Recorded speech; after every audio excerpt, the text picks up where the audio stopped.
ciencia. Nella ciencia.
What is this? What's going on? Okay, here we go. Hold on, taters. I gotta upload to locals. Talks amongst yourself. Yo, I'm just at the computer for the first time today, and it looks like the biggest news going on is another plane crash. Well, not a plane crash. This was a helicopter. I'm like, dang, what in the world? And everybody like, them damn diversity hires. I mean, it could have a point. Who knows? I don't know. And I didn't do a video yesterday because, oh my God, I was so tired. I was like, dude, I gotta go to bed. And plus, I helped my friend with her ebook. And so, it was, okay, I'm finished. It was one thing after another. I am going to do a video tomorrow, though. There's been a lot of plane crashes worldwide. We had like 3 over here in Argentina. What's going on with you guys in plane crashes over there? I was considering on getting on the plane because now it looks like they're not going to make everybody like wearing masks.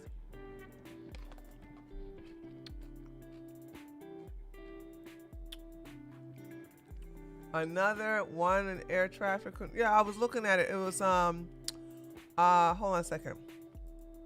And I can't show this footage. If I show the footage of what I just saw, oh no, I get a strike.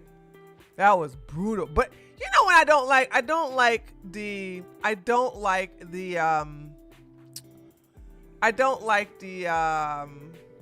hypocrisy with YouTube. These news networks can show fights and gruesome stuff, but oh my God, not us though, not us. Most federal government websites, including those related to HIV, transgender care, and other federal services, are being paused and are expected to go dark later. Why? I don't know. Are they trafficking people or what? Anyway, hold on. I gotta be careful what I show here. Has just fired every January 6th federal prosecutor. Officials from the NTSB announced that they will not release the flight manifest at this time. So it's right here. It was in Philadelphia. So it was a small airplane, like 6 people passed away. So I'm like, dang, what's going on? How about I need to apologize to you guys. So when we looked at the video on Wednesday, I said, okay, guys, we'll go ahead and look at everything else on it tomorrow. Do you know I thought Wednesday was Friday? I literally thought Wednesday was Friday. And I created the stream yesterday thinking that it was Saturday. Then it hit me because I had to look something up. And I'm like, wait a minute, it's Thursday. I'm supposed to do the political news. Child, I've been all over the place, honey. I've been all over the place. And I was going to talk about, so who hit what? Hold on. Is anybody talking about hold on. What is the leaks? What is the Crowder leaks about? Hold on, Steven Crowder.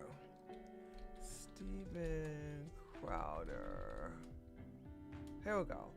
I gotta see what this is about. Hold on a second. I am not watching no daggone Hassan. Donald unleashed how Trump. Okay, that is Steven Crowder. I don't care about that. Oh my God, an hour and 46 minutes?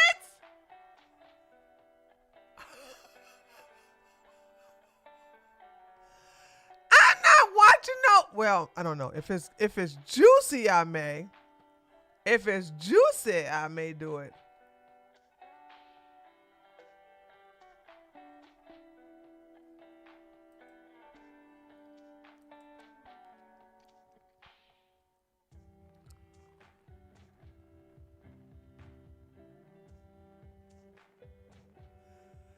Look at, only the lefties are talking about it. Only the lefties are talking about it.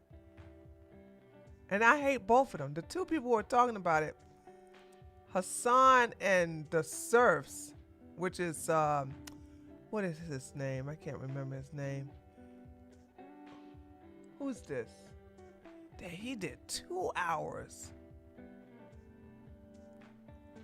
Can somebody just sum it up? He did 3 hours. What is going on here? Nobody can sum it up for me? You mean tell me you gotta, are y'all literally gonna make me go watch Hassan Piker just so I can get an understanding? Because he's the only one with the shortest video. Because he's the dumbest probably. All right, oh God, this is gonna really hurt. All right, here we go. Also, before we do that, the Steven Crowder deposition is dropped, and I would like to show you some choice words here. Deposition testimony of Steven Crowder regarding the identification of an innocent man as a neo-Nazi mass murderer on a show. The testimony was taken in connection with limited discovery permitted by the court to respond to Crowder's anti-slap motion to dismiss. The deposition was conducted by Mark Bankston. Oh, Mark Bankston. He is the Alex Jones. He was the Sandy Hook family's lawyer. I'm not going to watch 1 hour and 46 minutes of this. That's crazy. I wish I had. Shortly follows when someone is his spot. The 50 million here. Correct. Male. Steven Crowder sweats nervously and drinks water as president to call him a neo-Nazi mass shooter. Steven Crowder, correct. Male. Steven Crowder, Nazi SS tattoos on. A person can have a swastika neo-Nazi SS tattoo on their body, but you're hesitant to call them a neo-Nazi mass shooter? Steven Crowder, correct. On their body, but you're hesitant to call him a neo-Nazi mass shooter. Steven Crowder, correct. Male. Steven Crowder sweats nervously and drinks water as he's exposed live in his own court testimony on how he falsely smeared the wrong person as a neo-Nazi white supremacist to protect neo-Nazis and white supremacists. Bullshit. All right. Shooter was a 33-year-old Hispanic male. Oh! Oh, wait. The deposition has nothing to do with his divorce. He's getting sued.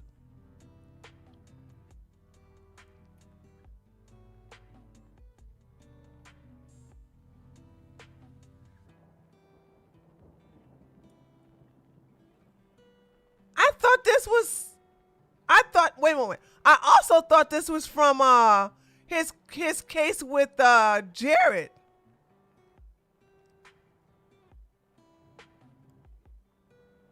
So this has nothing to do with his no. Oh,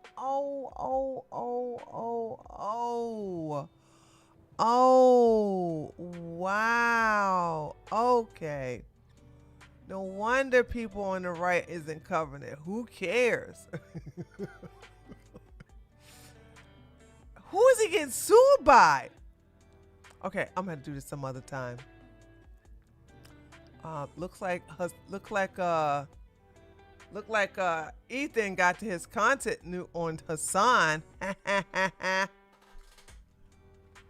Oh. Okay, all right, guys. Okay. So, I haven't designed a shirt in several years, so I forgot how to use the stencil and a thing, and it took me a while, and so I did it. So congratulations, ladies and gentlemen, we now have a t-shirt.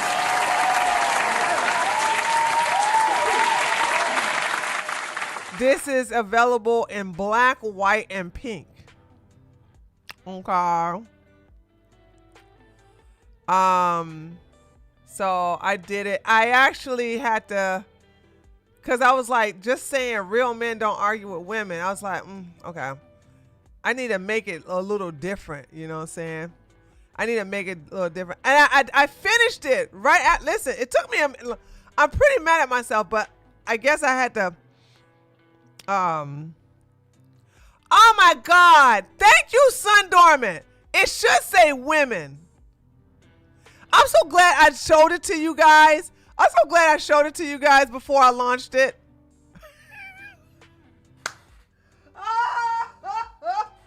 See, this is why I was like, show it to them first before you launch it. Listen, in my defense, hold on, let me explain to you. Okay, so I'm going to correct that. I can easily correct that, right? Hold on, let me tell you why I easily made this mistake. Because on the actual website, okay, on the actual website,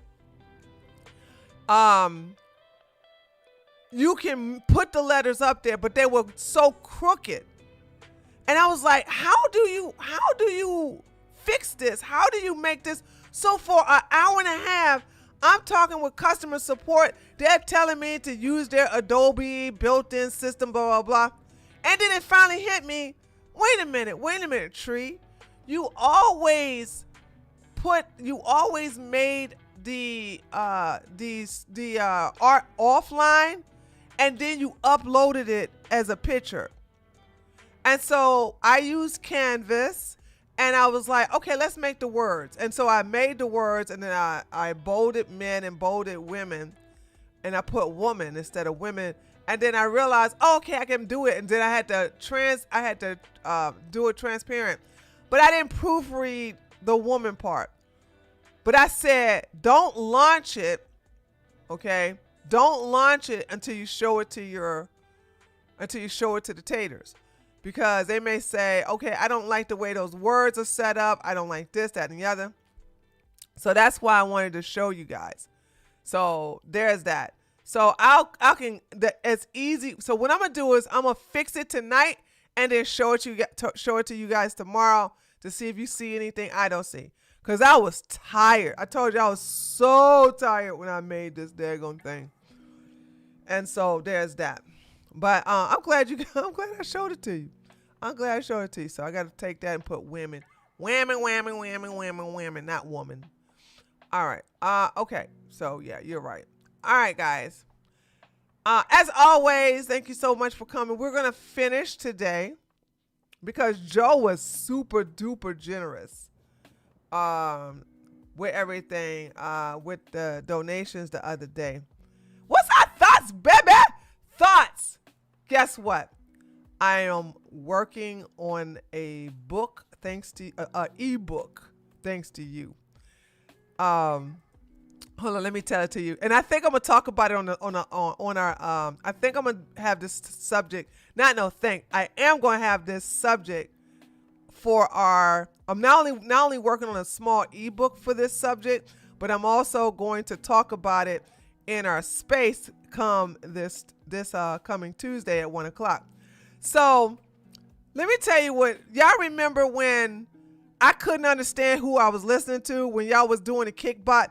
I was like, who's that? Who's that? Who? And y'all was like y'all was saying the name, and I couldn't get it.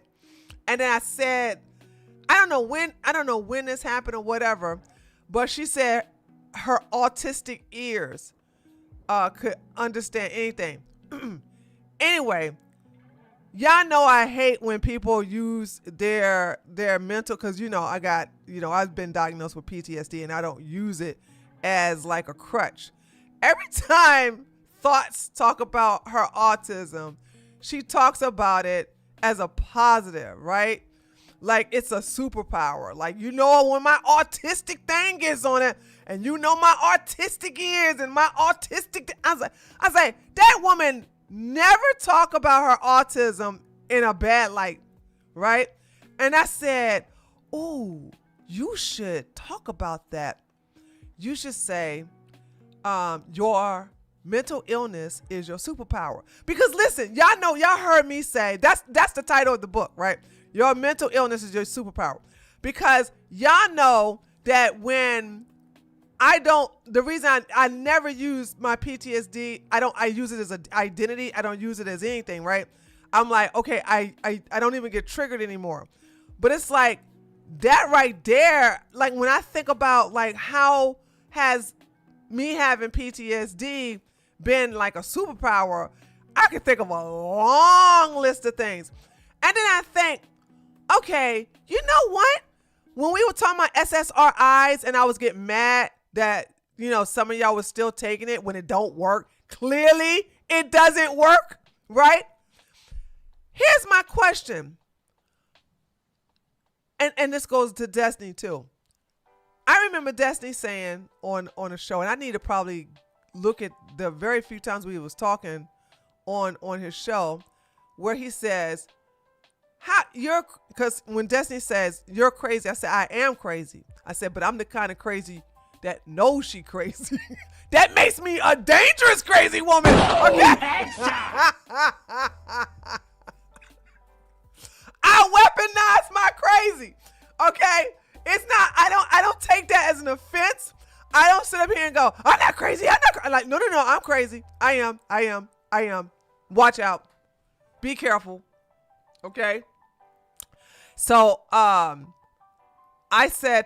always say, like, hey, I know I'm crazy. I'm aware of my crazy and I enjoy my crazy, but I I use my crazy to my advantage.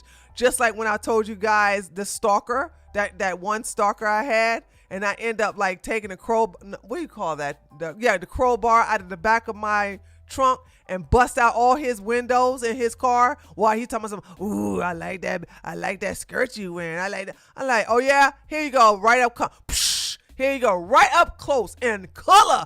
Psh, you like it now? You want me to stand in your car so you can look up my skirt? Psh, like that's the kind of crazy I'm talking about. Okay, I'm that type of crazy. I activate that type of crazy, right? So many women want to get rid of their crazy. So it's like if you're schizophrenic, if you are bipolar, if you have depression, if you have if you're, and I think the reason why some of you, like some women or most women, want to get rid of it is because they're looking at the negative part that it brings them, and only by choice, in my opinion. You know what I'm saying? Because I'm sorry, if I would love if I was schizophrenic. Do you know how fun that is to talk to imaginary people? I'm a Pisces, by the way. I'm a Pisces.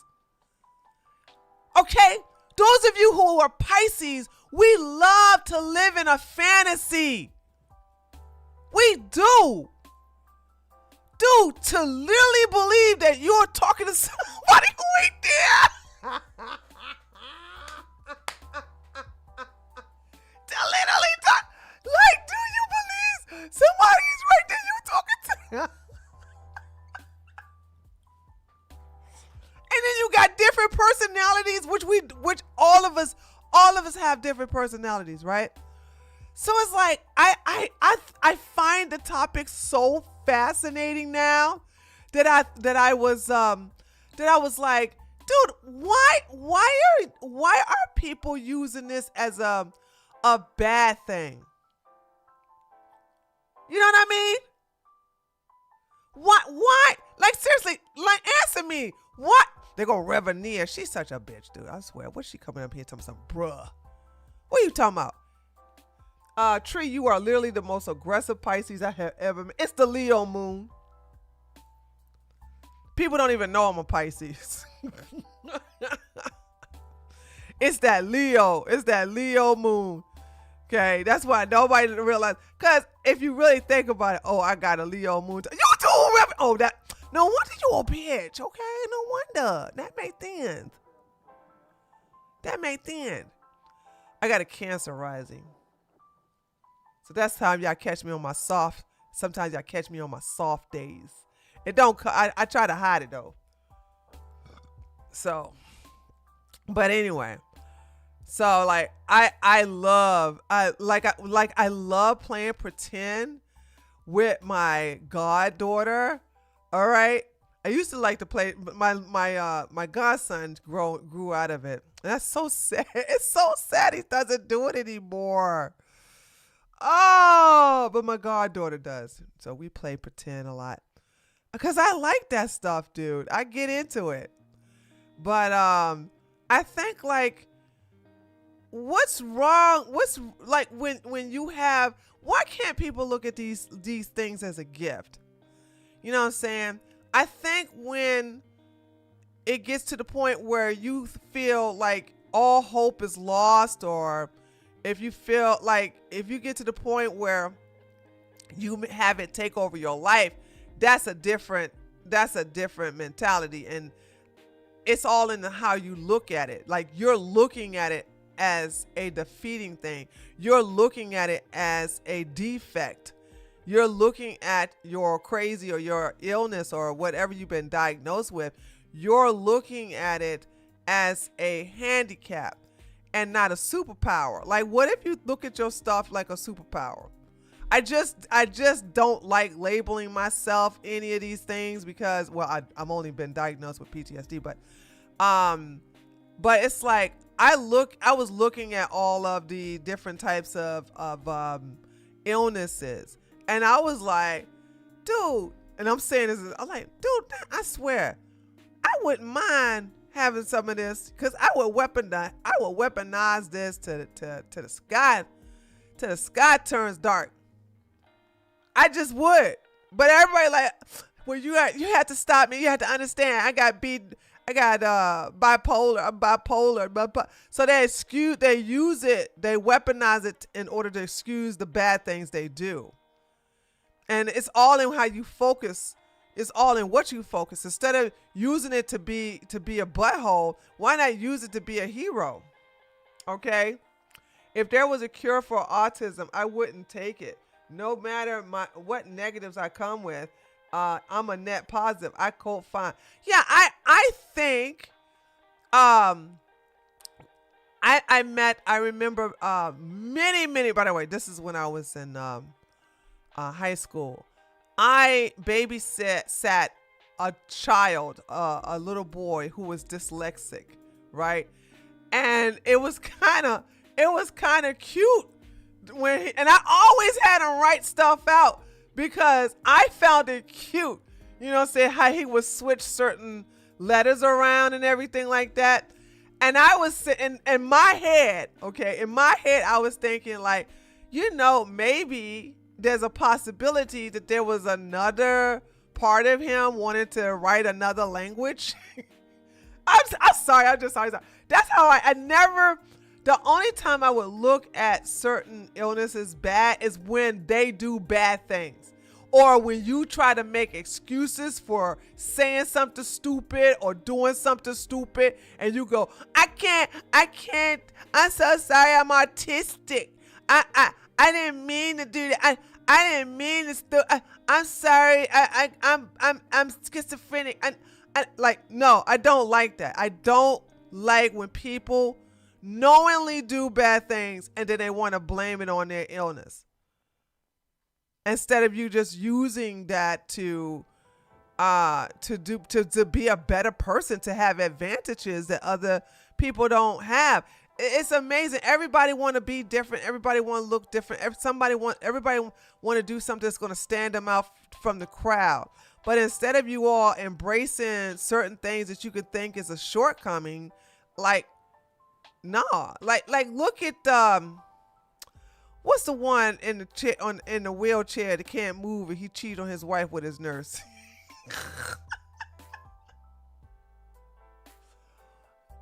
He talk like this on the computer. I can't. Stephen Hawkins, right? Thanks, Stephen Hawkins. Look at Stephen Hawkins. Do you think Stephen Hawkins would be this brilliant if he wasn't like messed up like that? You know what I'm saying? I'm just saying. Okay? And it ain't stopped the man from getting his groove on, I see. Anytime you cheat on your wife with your nurse, oh, nasty self. Anyway. Man, I'm telling y'all ladies talking about something. I love him. He gonna be my world. This man can't move no part of his body and he's still cheating on his wife. And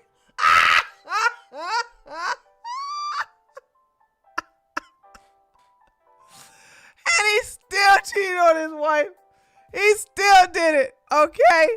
Y'all gonna learn to look out for yourselves first, dude. Y'all gonna learn, look out for yourselves first.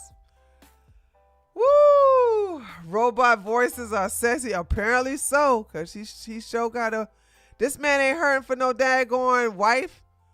I mean, I know the money don't hurt, but okay. Sprinkle.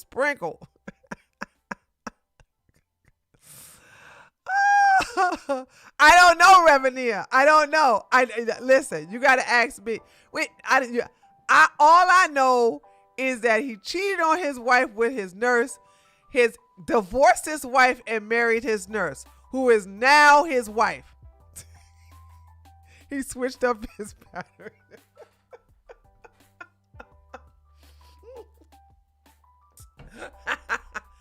Hey, listen. I think his mouth still works, Revenia.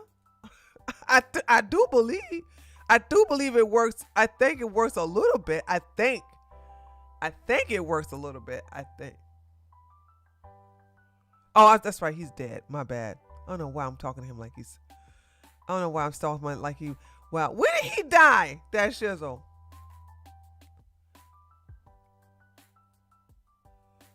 So, anyway,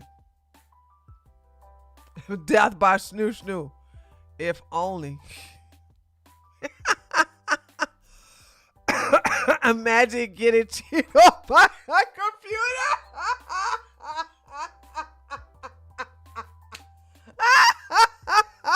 I know. Okay, 2018. All right, thank you, lady. Lady Lee. Anti-shizzle. I know. Oh, dude. That's why I'm don't get mad, get paid. Shoot. I hope Jeff Bezos' wife ain't mad. Like, baby, you sure can have that huzzy. You about to make me a billionaire. You about to make me a billionaire and about to make me very happy.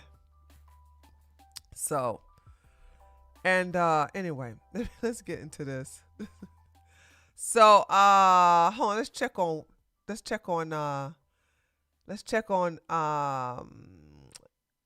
Pearl.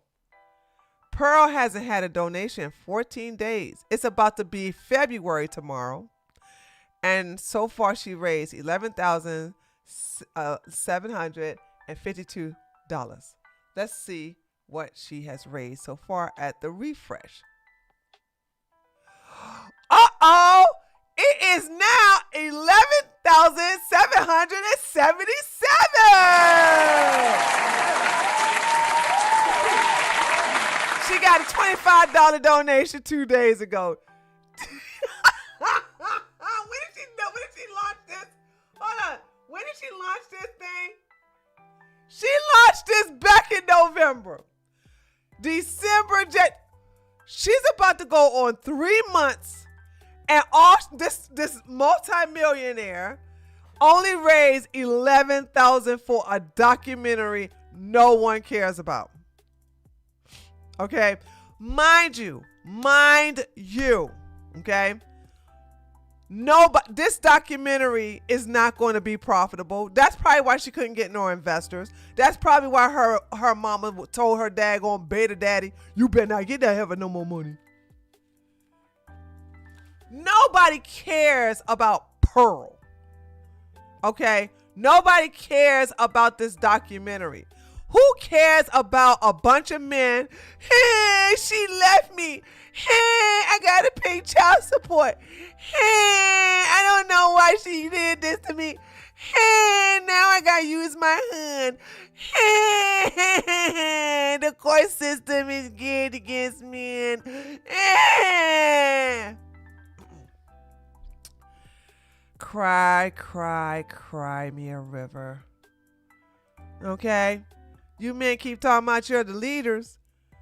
Yet still you keep crying about how you ain't had no ding-a-ling discipline and you chose wrong.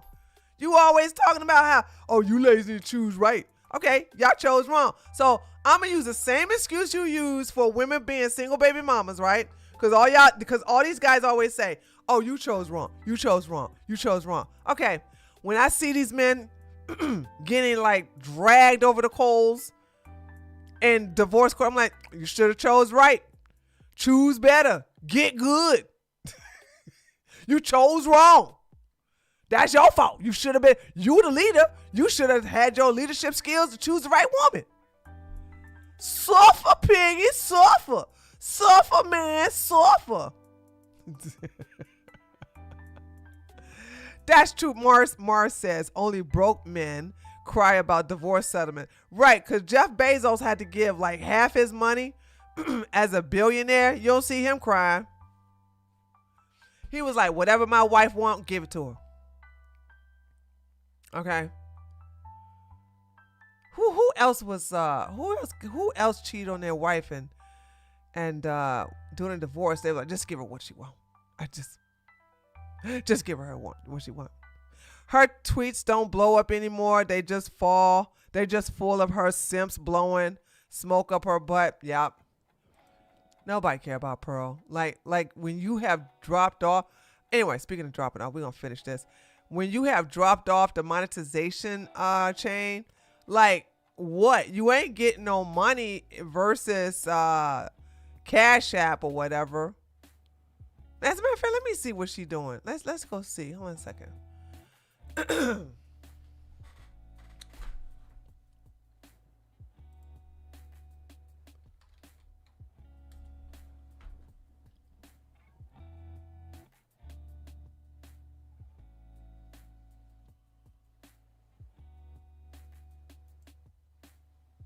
So everyone.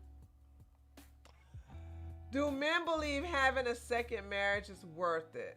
3,000. Pearl reacting to her TikTok hate videos. 10,000. The 5 categories of Martin. Girl, you have 1 point. Ooh, she went down 1 million. I mean, she went down to 100,000. Wait a minute. She used to have 1.98 subscribers. Sorry, 1.98 million subscribers. She got 1.97 million subscribers. I want y'all to know, Pearl got 1 point something million subscribers, and she's supposed to be in the like 500,000 views. She has more subscribers than Abba and Preach. Yet look at her. This is bad. Look at this. 3,000, 10,000, 16,000, 29,000, 30,000, 60,000, 19,000, 24,000, 90,000. Girl, she's not even breaking 200,000. Nobody care about her no more. Let's see. The 5 categories are modern and modesty, Pearl Daily. 20. Oh, she did 21 minutes ago. Okay, hold on. She gets a pass. Women hate when men play video games. Call and show. 5,000 views.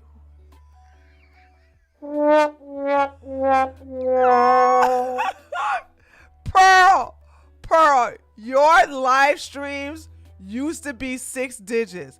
What happened, girl? What happened? Yeah, Pearl fell off. She just stopped. Just go ahead, just stop and hang it up. She should stop it and hang it up. Okay. Yeah, she just repeats the same talking points and nobody cares now. Men are still looking to get laid. Okay. Women still gonna use our bodies to get paid. That's how that is. Stay mad. Stay mad. Stay mad. All right, here we go. Let's go into finishing this video because y'all know how I am. We was yesterday 3 hours and only went through 51 minutes and 52 seconds. That's so bad. Podcast in which Asian Doll was a guest, her and the black woman sitting next to her were shushed by Myron. Like, stop. For real, like, stop. Hey, mean. We I all want right? to leave. Let's get in the debate. You got it. I won't. When Myron told Asian Doll that she can go, she waited a few minutes before grabbing her things and walking out. Nutty pot. Nutty pot for tomorrow morning. Messed up. I need one. Venmo me or send it to me via Uber Eats. Thanks. Bye. We got Dixie Enormous. Thank you. $10 says girl. 2 away from Myron is fresh, you know? I don't even know who she is, so I don't care. Once the clip circulated, Asian Doll spoke about it on social media, saying, "I was so calm yesterday because I knew what he was trying to do." Probably meaning he was trying to get her as angry as possible for a viral clip. Mr. Freddy Krueger was trying to get beat down Elm Street off camera. I'm thankful for the growth and self-control, and I'm happy I defended another black woman because he was trying to treat her so bad. Immediately following this situation, a clip resurfaced online where Myron and Walter talk about how they don't like dating black women and saying extremely racist things when talking about their preferences. If you want to date a bunch of Shaniquas, go Yeah, for that's what I'm saying. They don't like their mamas though. Okay, and that's all that is. And I'm gonna tell you, white ladies, I have no problem with you all going to the other side or going to the dark side in this case. Okay. Boom, headshot. Who the hell am I to talk against interracial dating? Okay, I'm not a hypocrite. What I'm saying is that if you decide to go to the dark side, please make sure that that person has a love for their own women. Because if they're gonna say, don't think that, oh, I don't like white women, I don't like black women, that's why I like white women, and you feel so insecure that you gotta have another man step on the neck of his mother, of his sisters, of other men, women, that are responsible for his upbringing, because he ain't got no daddy that did it. Myron rarely saw his daddy. Rarely. He had his mama and his sister. He had nothing, but he doesn't have any brothers. He was the only XY chromosome in the house. So that's the reason why he's so emotional. That's the reason why he's so catty. That's the reason why he's a homosexual. Because he doesn't know what it is to be a man. Who was there to teach him? When he talked about his childhood, he always talked about his mama, because she was a stay-at-home. She stayed at home to raise him and his sister. And I done hit my stop. He was there to raise him and his sister, and therefore he has effeminate qualities. So there's that. So if they don't treat their own mothers and women that are responsible for their upbringing, they're not going to treat you as any race of women with respect. Look at the crusty one. The crusty one was raised by his grandmama for the most part, then his mama. Never had a man in his life whatsoever. He had aunties, grandmammies, and mamas. Okay? Don't respect black woman at all, and that's still if this man was in sunlight, the only thing you would see is his damn teeth if he was smiling. But look at all the damage he has caused to non-black women. So far, we only know 4 women got an abortion from him. 3 white, 1 Asian. 1 dumbass Asian, by the way. And I said this when when Daisy first got pregnant, we found out about her. I said, congrats, ladies. Congrats, black women. Okay? Y'all don't have this trauma. That's one less trauma a sister got to deal with. How many times first of all, there is a saying called, you have to pay the toll. The reason why they say this is because when you, as a white, Asian, whatever you are, if you're a non-black woman and you go to a black man who not only doesn't respect black women of his own kind, right? But he says, you're better. I don't like them Shaniquas and them watermeloninas and this and the other. Okay? I don't like them. I'm always uphill you. Next thing you know, he done turned you into a daggone single baby mama. He done gave you some STDs. He done made you get a daggone abortion, and afterwards gave you a McGriddle with s'mores juice. Now you on some SSRIs because you chose wrong.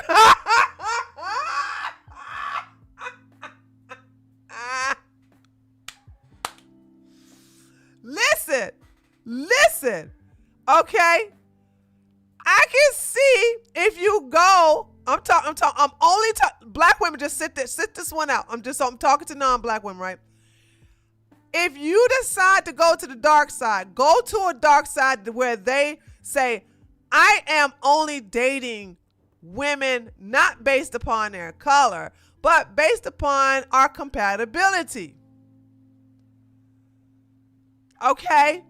I just happen, like, for example, those very, very nerdy black guys, man, they have to have a daggone white woman. Okay? Let's be honest.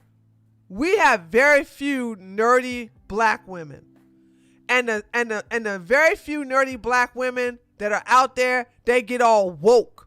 Those are the ones who want to protest for Palestine that don't exist. Okay?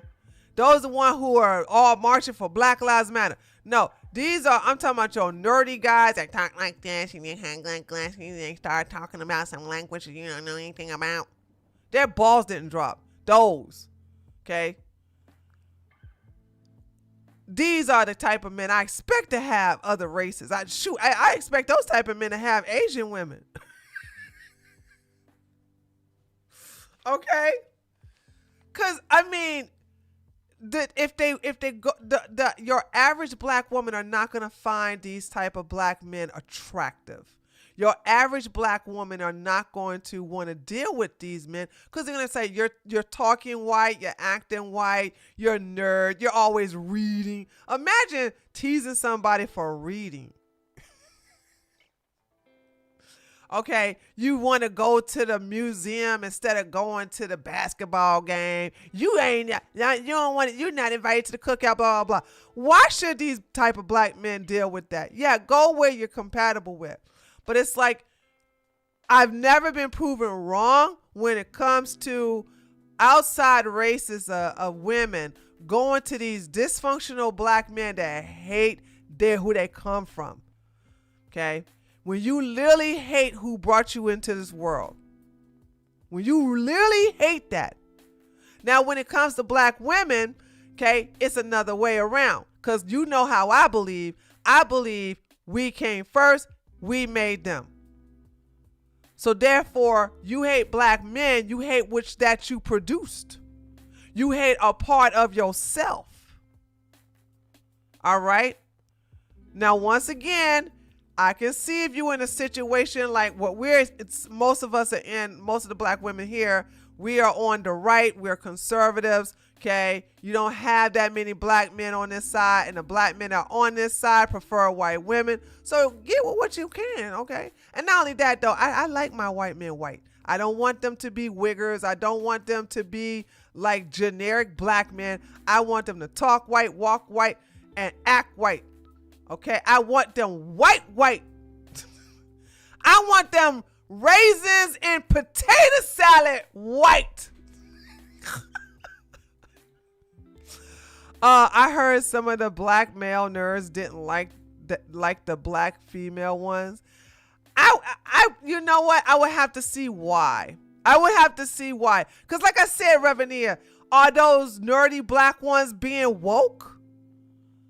Are they like acting extra black? Cause see, you know the blacks that get on your nerves, right? The daggone half breeds, the ones that's half white and half black. They got to go extra black to show that they belong at the cookout. Okay. By the way, I don't belong at the cookout. I got my stuff revoked when I divorced the community. I don't care about that and the other. I'm just trying to bring some logic to this whole thing of hating the women that brought you to this world, hating the women that raised you.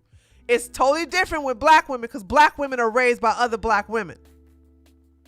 But when you as a black man sit up here and say you hate black women, you were raised by them. What the hell are you talking about? Krusty over here was raised by 3 black women. And and look at what he do. He gives nothing but emotional trauma and distress to non-black women. So that's a W for black women. Black women W. Okay, Amaru Fidel is gay, and there's that. And the thing about it is that the only thing I would say is that he's given Angie, you know, say her green card and Megan giving her the easy life. So there's that. All right. So there's that. So I don't know. I'm not married to a black man, but I never talked crap about them either. I've got no beef with them. We good. We cool. I hear you, Chrissy. I want to go to Whole Foods now, Papa.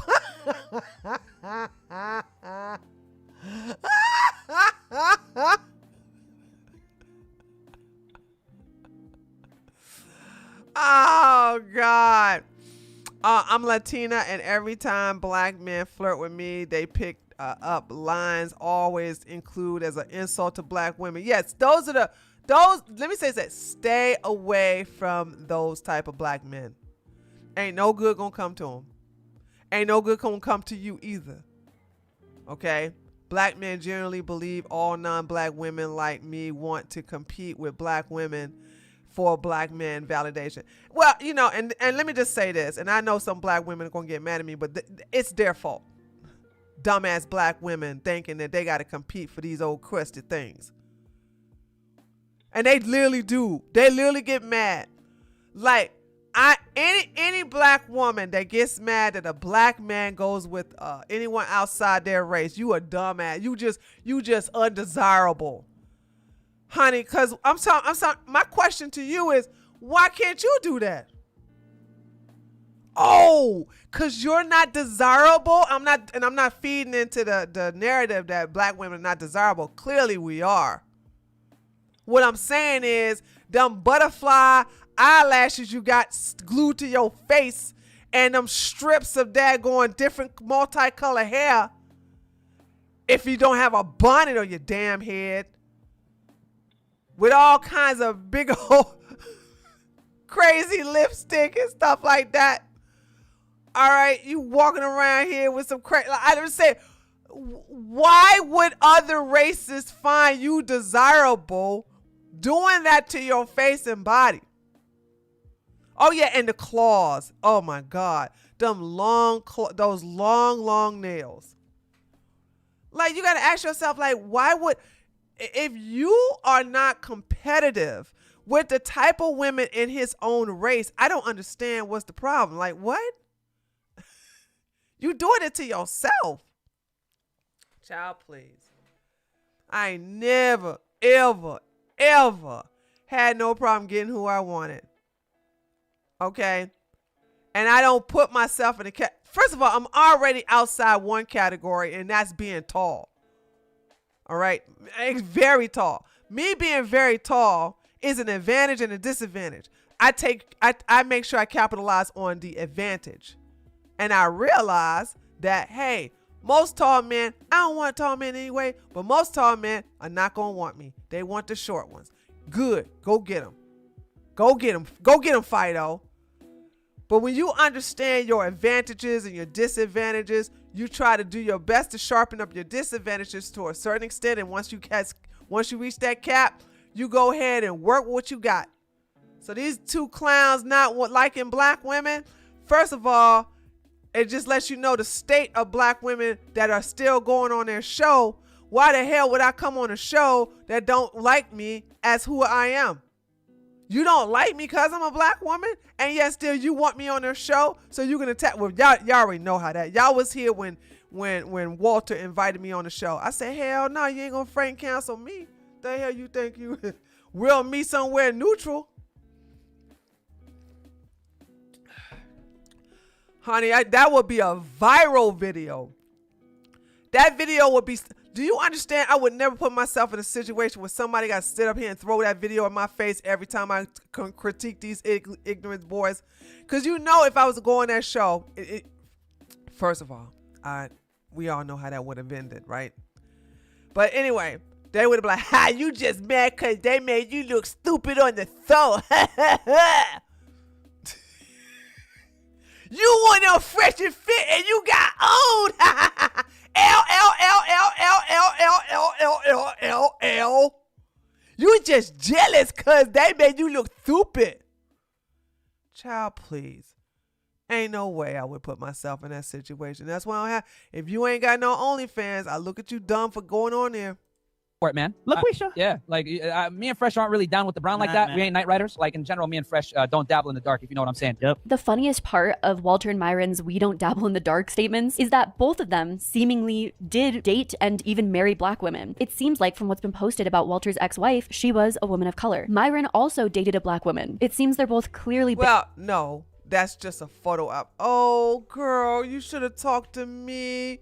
You should have talked. Oh, she thick too, girl. That's that Barbados thick. Walter's ex-wife, she was a woman of color. Myron also. Okay, this is just a photo op. This woman was never his girlfriend. I mean, look at him. Look at that body language. That's just a pose. This woman. Nah, she looks black. She looks black. That ain't no Latina here. Wait a minute. Who? Yeah, Myron did date a white man. Because they're posing. Yes, and he's purposely flexing his arms. Oh, not her, Morgan. Oh, okay. Oh, The woman that Walter was dating is Latina. He's flexing. So you can see he's flexing. Like this is not no black woman, right? I mean, sorry, this is not his girlfriend. This is just a photo op. Also dated a black woman. It seems they're both clearly bitter about whatever took place. Considering the fact that Walter and Myron are both black men, the general public called them out not only for their misogyny and general hatred towards black women, but also their obvious self-hatred. Self-hatred among black men can stem from a complex mix of historical, social, and psychological factors, which contribute to negative self-perception and internalized racism. Basically, if you live in a racist world and you're a person of color, it can be really, really hard not to internalize that. While that aspect is— What?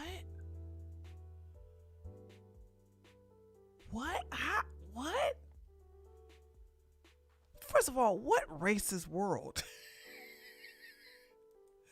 Oh, I forgot she woke. I forgot. Oh God. Sorry. Sorry for stopping the video. I forgot. She's woke. Excuse her, guys. Excuse her. She's very woke.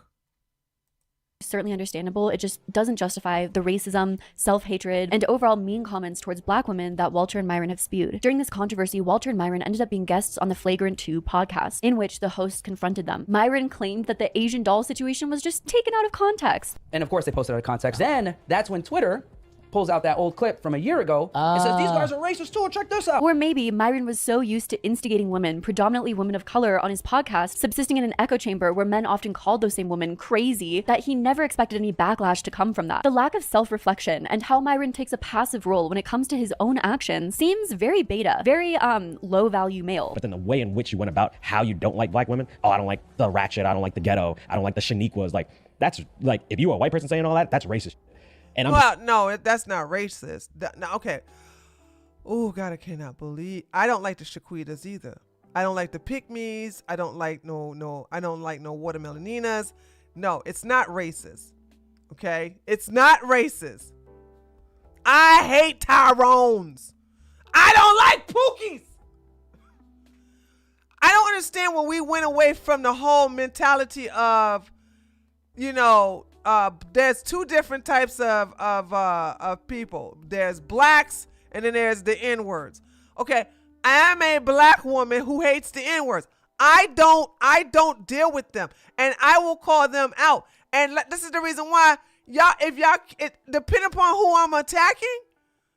Okay, if a Karen telling me to stop saying this, that, and the other, I will go low with her. If you see me attacking some ratchet black woman gonna tell me you need to have some black friends, sis, I'm gonna go after her. I just like no, I don't like Shaniquas either, or Tyrones, or Ray Rays, or Pookies. Disappointed in you guys as black men to be talking about racist, our sisters like that. So you don't have a problem with the way you spoke about your sisters like that? Like if it was him saying the same thing, you would be upset. No, so if he was like, oh, I don't like ghetto black women, I don't like Shaniquas. Well, it's true, he wouldn't be upset. Clearly, you don't know who Myron is. He would not be upset. That's a preference. Wow. Because the thing is that that's lame. Alex, a host on the Flagrant 2 podcast, confronts them with their statement, "We don't dabble in the dark." What I don't like, what I find corny is my preference is not my women. Those are your roots. Those women are reflected in your roots. Fresh claims that was a joke, but Alex and Akash were not buying it, calling it a cop-out. You said you don't do the dark. That was a joke, bro. That's a cop-out. To give credit where credit's due, it's definitely nice to see other men hold each other accountable. Oftentimes, when it comes to the topic of misogyny being widely discussed in a friend group or group of men, most men find it easier to stay silent than speak out about how wrong their friends' beliefs are. But if it's just women speaking out against misogyny, or just people of color speaking out against racism, it's easier for those in power to continue to not listen. But if those within those populations of power start to speak out against their friends, their peers, their coworkers and colleagues, checking them on their beliefs, well, that goes a long way. On an episode of DJ Academic's podcast Off the Record, Myron and Walter sat with influencer Brittany Renner. Brittany Renner became known for her relationship with basketball player PJ Washington, especially due to their age gap, as PJ Washington was 20 and Brittany Renner was 28. They even started dating when PJ Washington was 18 and Brittany Renner was 26. The age gap caused a lot of controversy. See, hold on. Also, I'm so sorry for nitpicking.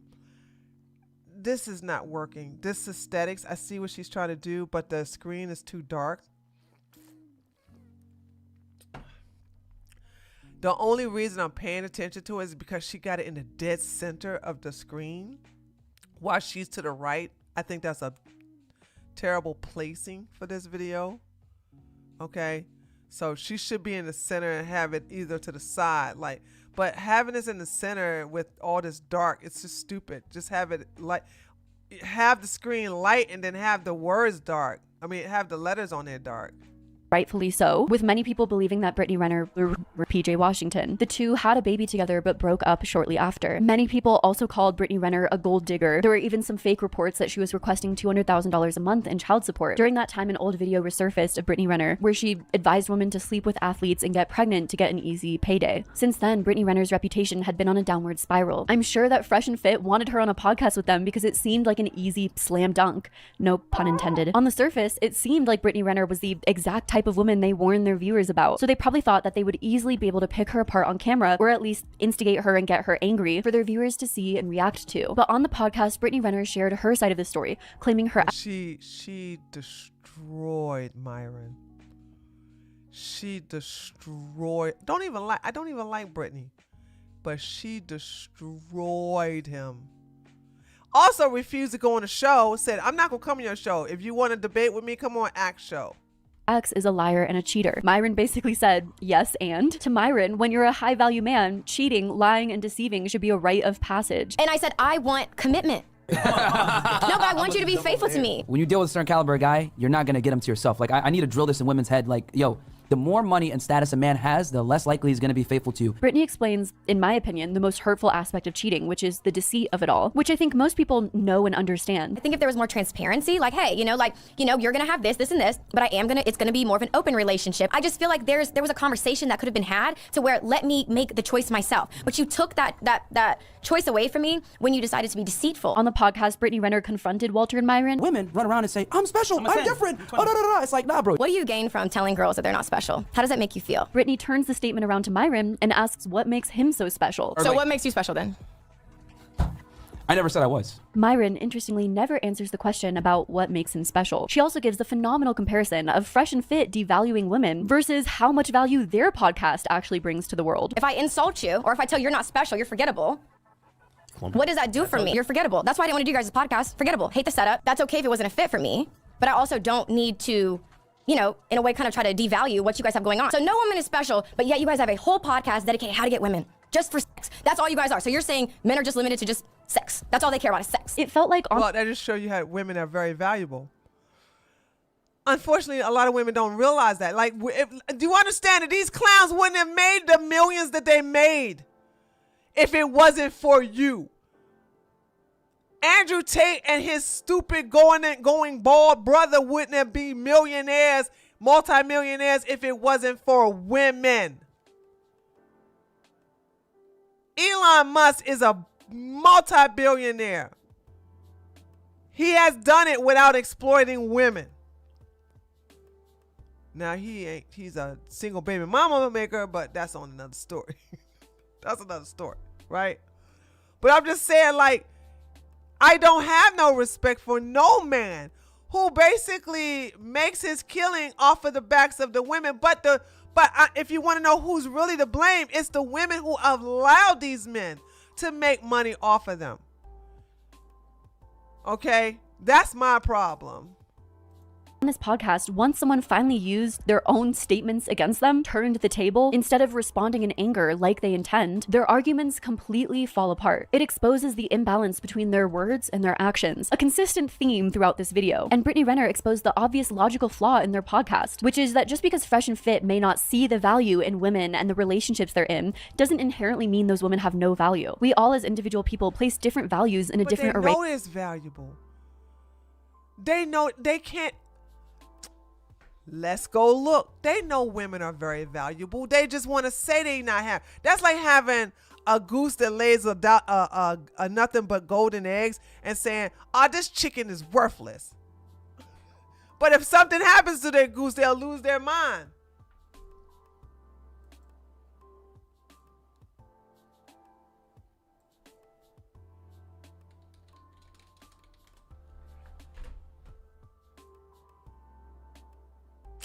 Look at this.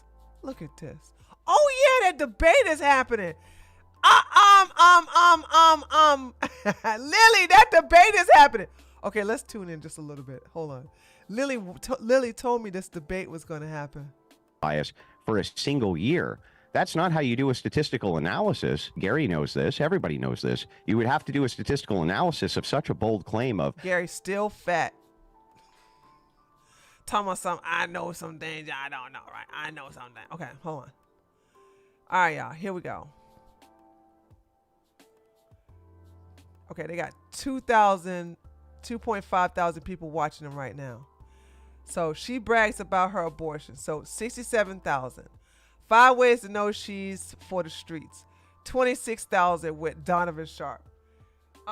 What you need to know about invested. This is Money Mondays. 10,000. Feminist Peace Stars lost a debate, so this happened. 98,000. FBA calls in to challenge us. 28,000.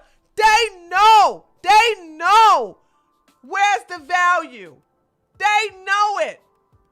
If you don't feature women, nobody cares.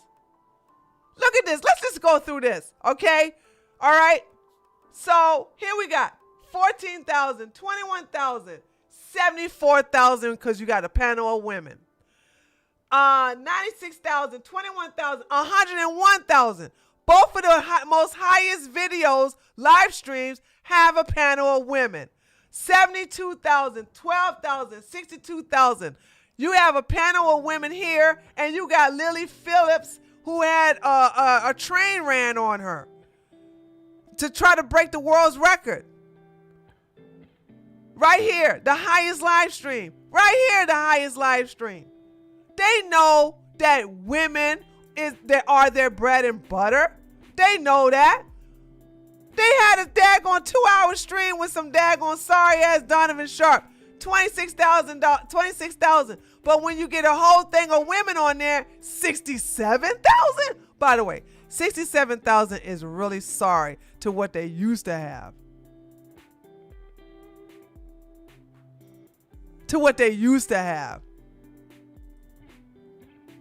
So yeah, they know women are their own bread and butter. They know this. They know this. They are nothing without women. Of things. While their podcast may attempt to discredit the value of women, that's simply not the reality in the rest of the world. The reason why so many women are in relationships with what Fresh and Fit defines as high-value men is because those said high-value men see value in a relationship with that woman. Or else why would they be in it in the first place? If women are able to manipulate these high-value men into a relationship, then those men must not be very smart in the first place. This whole aspect is what makes the red pill community such an echo chamber. They feed thoughts and ideas off of one another and then perceive them as universal truth. Here's the deal. It's like, I keep saying over and over again, the one who's being chased is the one that has the value. Now, when the man catches you, then what? See, that's the problem y'all don't understand. I'm not talking about y'all being pick-me's like Pearl, where she chased her little sugar boy. Okay. Pearl does the chasing. Pearl chased after angry reactions. She got him. Pearl chased after blessings. She got him. Pearl chased after the coach. She didn't got him, so she Me Too'd him. Pearl chased after the Dominican, the sugar boy. I don't even know. Somebody said his real name. I forgot it. That she chased after him. She got him. So the men she chased are the prize. Don't forget that. The men she chased are the prize. Men who chase women, those women are the prize. Here's what happens. When those men get you, now you got to see, are these men here to exploit you, to manipulate you, or to build with you, or to help grow with you, to empower you? It all, when they get the prize, or are you just a means to their end? Are you a placeholder? That's what you got to understand. Where is your place in the situation? Truths, when the rest of the world doesn't think, believe, or even act in alignment with what they perceive as the truth. In early 2024, Instagram model Daisy Chen exposed text messages between her and Walter. Oh, here we go. Here we go, y'all. Da da da. In these text messages, she told Walter that she was pregnant. In her post, she attached 2 pregnancy tests, both of which were shown to be positive. Daisy Chen also accused Walter of wanting to kill their baby, and Walter allegedly replied, "I don't want kids right now, and we spoke about it and you agreed." Daisy also posted a private phone call she had with Walter where he encouraged her heavily to end their pregnancy. They just give you a pill and it's over. No, I'm pregnant. No, but that's what I'm saying. The pill, they just give it to you from a doctor and then you're good. Before the pregnancy, Walter and Daisy were dating publicly, with Daisy even coming on a Fresh and Fit podcast. But fans became suspicious, especially considering the last situation in Walter's love life. So they started to dig into Daisy's past. Daisy claimed she met Walter in November of 2023 and they became an official couple around New Year's. Daisy even met Walter's family in Barbados before moving in with him in Miami. Daisy also claimed that her and Walter shared a mutual understanding that he was not a monogamous person. It seemed like everything was fine, but one day Walter asked Daisy to move out and stopped coming home, disappearing for 3 nights without any explanation. I don't expect him to come around because I don't need this man in my life. And I knew he's a trash. So the reason why I'm posting this is because I want everybody to know that he is a liar and he's a cheater. Maybe he's a scammer. In a timeline that Fresh and Fit posted themselves, when Daisy was in Miami. This is so beautiful. This was so beautiful. I want y'all to know that this time last year, no, next month, sorry. Next month, this time last year, next month, we were going through this. I want y'all to know next month, this will be the anniversary of Daisy getting pregnant and putting the crusty one on blast. With Walter, she received a $15,000 Van Cleef bracelet, leading many to believe that Walter bought this bracelet for Daisy after their first date, which again is something that Fresh and Fit often tell their audience that they should not do. Buy very expensive gifts for women early on when they're dating them. So a lot of times, like, we're out here doing our thing. Well, yeah, this goes for me. She's playing along until she gets what she wants and it bounces because guess what? You're easy mark. Fans especially became suspicious because Daisy and Walter's relationship just didn't really make any sense. Daisy claimed to have won multiple beauty pageants as Miss Asia. She lives a lavish lifestyle on her Instagram profile and even claims to own multiple properties. Why would someone who's so successful and who's accomplished so much choose to be with a partner like Walter and live with him in his undoubtedly disgusting Miami Bachelor?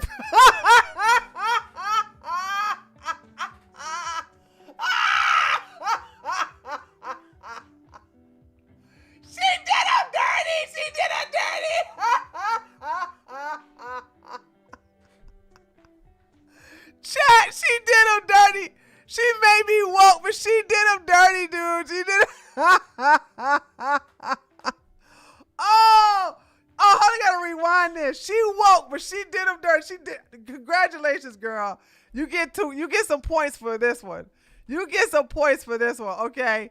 She made me woke, but this is good right here. Profile and even claims to own multiple properties. Why would someone who's so successful and who's accomplished so much choose to be with a partner like Walter and live with him in his undoubtedly disgusting Miami Bachelor pad? Fans of Fresh and Fit soon discovered an escort page that advertised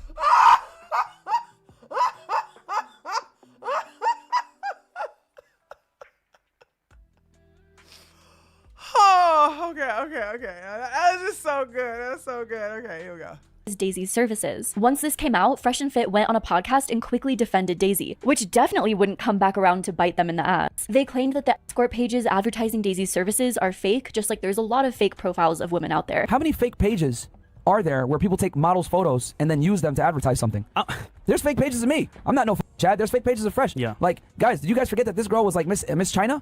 She won a huge beauty pageant over there. Crazy, bro. Her family's very well off over there, by the way, very successful, right? So of course they're gonna use her photos on an escort site, right, to try to garner some type of people.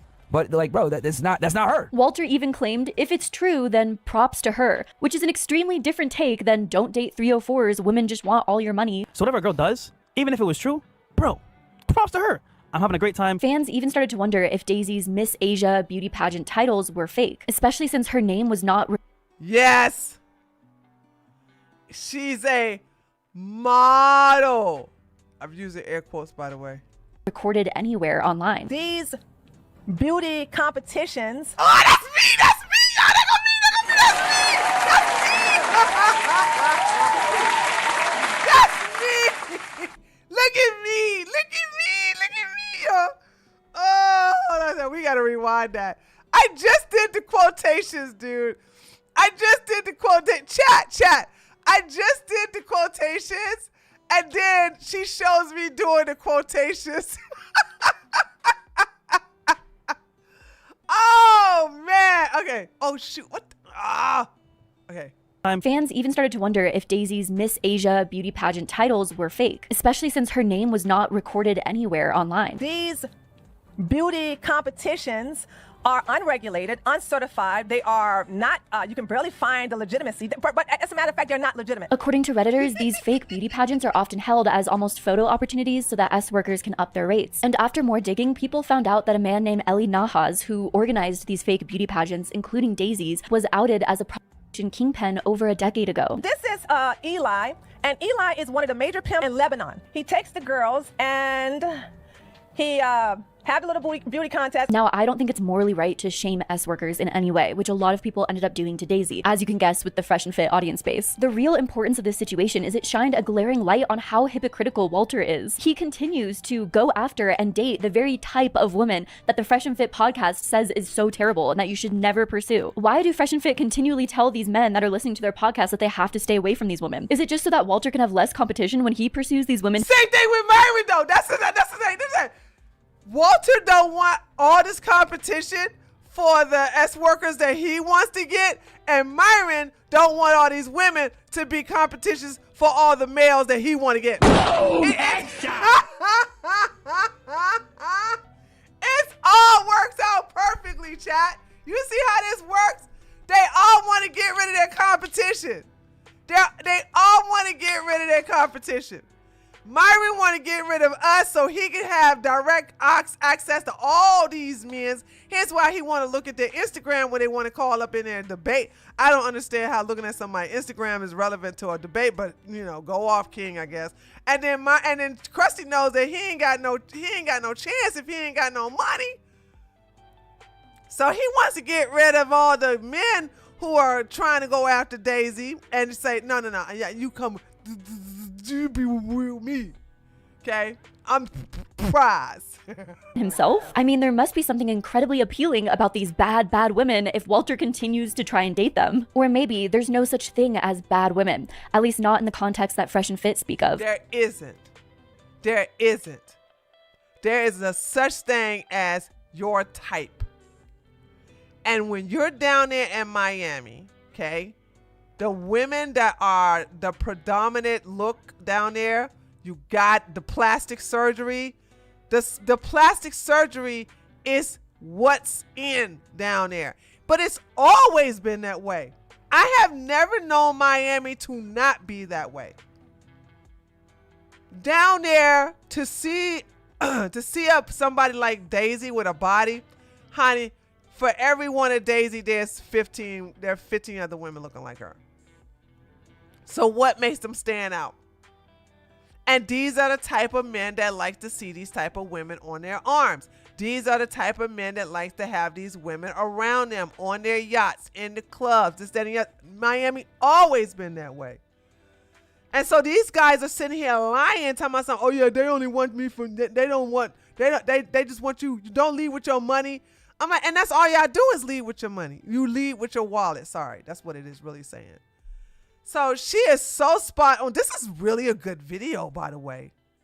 You guys claim to hate and like you just got one pregnant. Bye. Of course, these leaked messages and leaked phone call that Daisy posted completely outraged Walter and Myron. And they made a podcast with a divorce attorney. And this divorce attorney claimed that Daisy committed a felony for posting the phone call. Revenge is a dish best served cold. Which she hasn't. She didn't. I already explained that.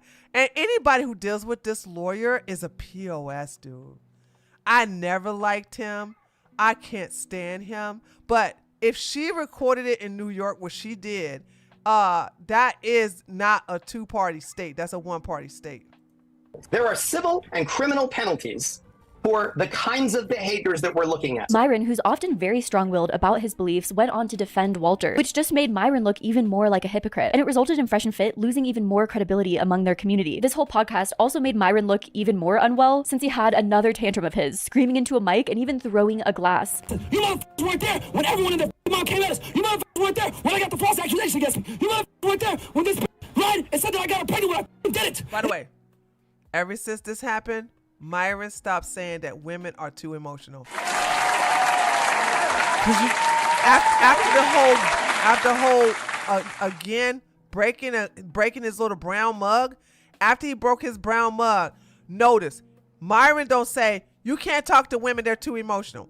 He can't say that no more, and he has stopped saying that because we have all said that he is the emotional one. The reason why Myron blocked me was because I showed him being emotional.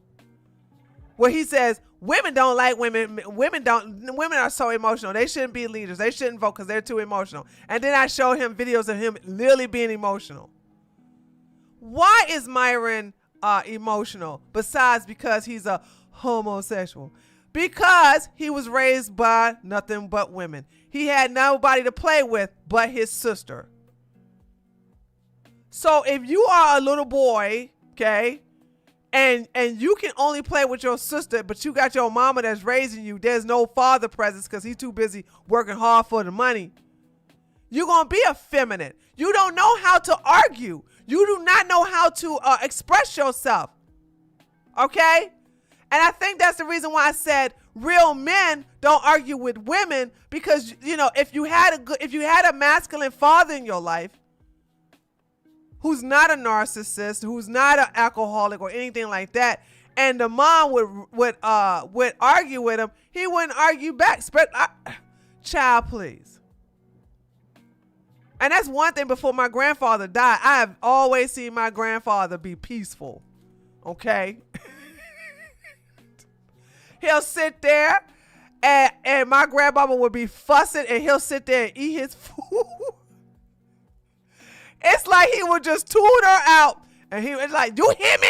You hear me? Yes, dear. Yes, dear. It rolled off his back like a water on the duck. He is not, he's like, I just want my food. You dumbass! 3 years later, police that makes the same allegations again! You idiots! I'm not going anywhere! I'm staying right here! Alright? These guys were with me in my darkest times. I'm not gonna leave them in their darkest times. You motherfucker! I got my real estate, I got my money, I'm fine! I'm not going anywhere! I can't be bought! That was real. Myron also berated anyone who asked him questions about the situation, claiming that legal action. Your grandfather was the same way? Yeah, my grandfather was easygoing. Okay, I miss him so much, but he died when I was 12 years old. But anyway, my grandfather was a hardworking man, and if he made my grandmama mad, he'll just sit there and let her fuss at him. He wouldn't even defend himself, which would make my grandmama look like the bad guy. And we will always have pity on my grandfather, because it looked like my grandmama was like not beating up on him physically, but beating up on him verbally. You know what I'm saying?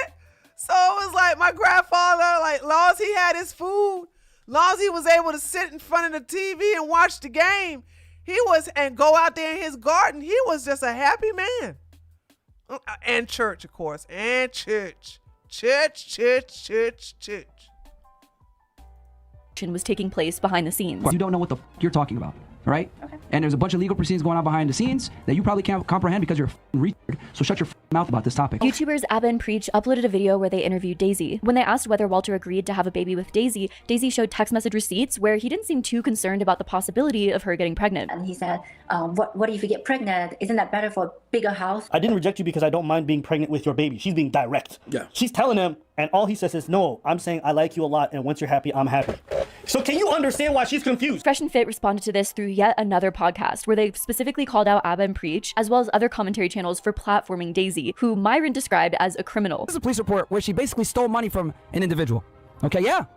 She was never convicted. She was never charged. How do you work in law enforcement and before someone's ever found guilty, you say they're a criminal? How did she get a visa to go from China to the US? People also quickly discovered Walter's profile on Seeking Arrangements, or Seeking.com, in which he advertises himself as a sugar daddy. A sugar daddy is a term to describe a typically older, wealthier man who engages in a relationship with a sugar baby, usually through providing them gifts, financial benefits, and general financial support, in exchange for companionship or a romantic relationship with them. What's also really funny is that while looking into this, it was pointed out that oh my God. These are the pictures he put up on his seeking arrangements profile. That watch is fake. You sitting in a car with what are these camouflage pants on, Lord mercy, with a cheap t-shirt, cheap t-shirts in every last one of them, and this one with a dog.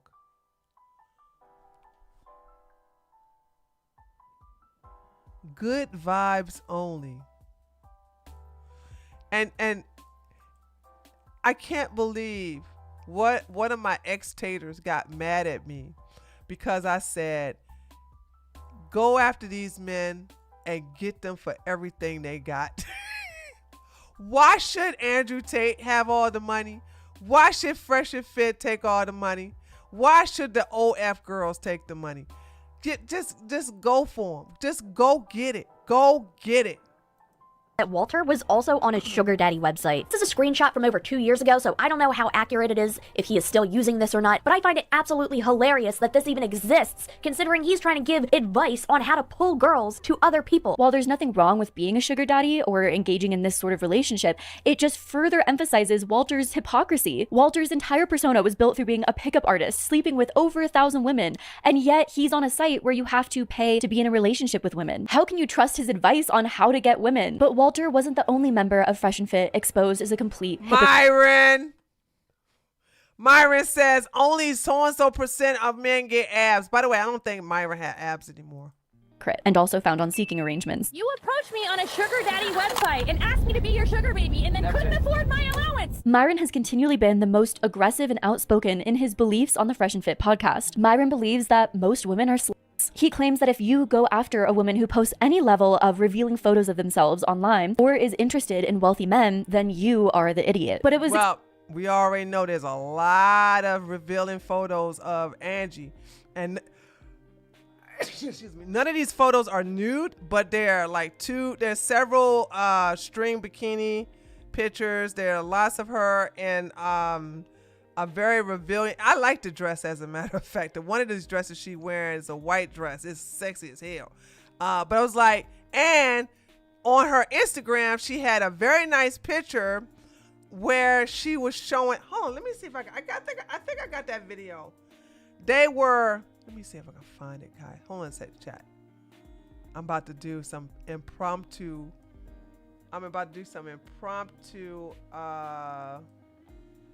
Let me see. Myron. Okay, let me see. Where's that video at?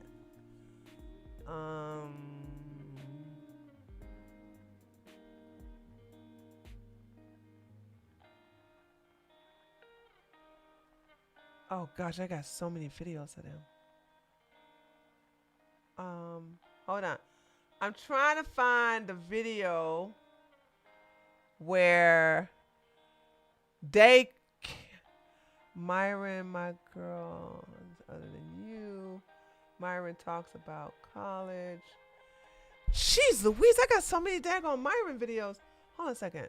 There's a video I want to show you guys where they had Angie on there and was asking her body count. This is before he decided to hire her. Oh, here we go. I think this is it. Right here. Here we go. Hold on. You guys can't see it. I gotta go here.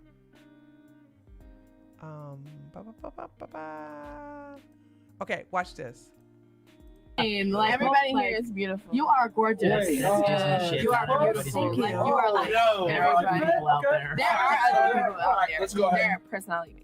What's up? Now we're about to go. Here we go. Angie. So Angelica. Oh, this is the one next to Fresh. Who's that? Yeah, that's me. Now this is Angie before she got with decided to be hired by Myron.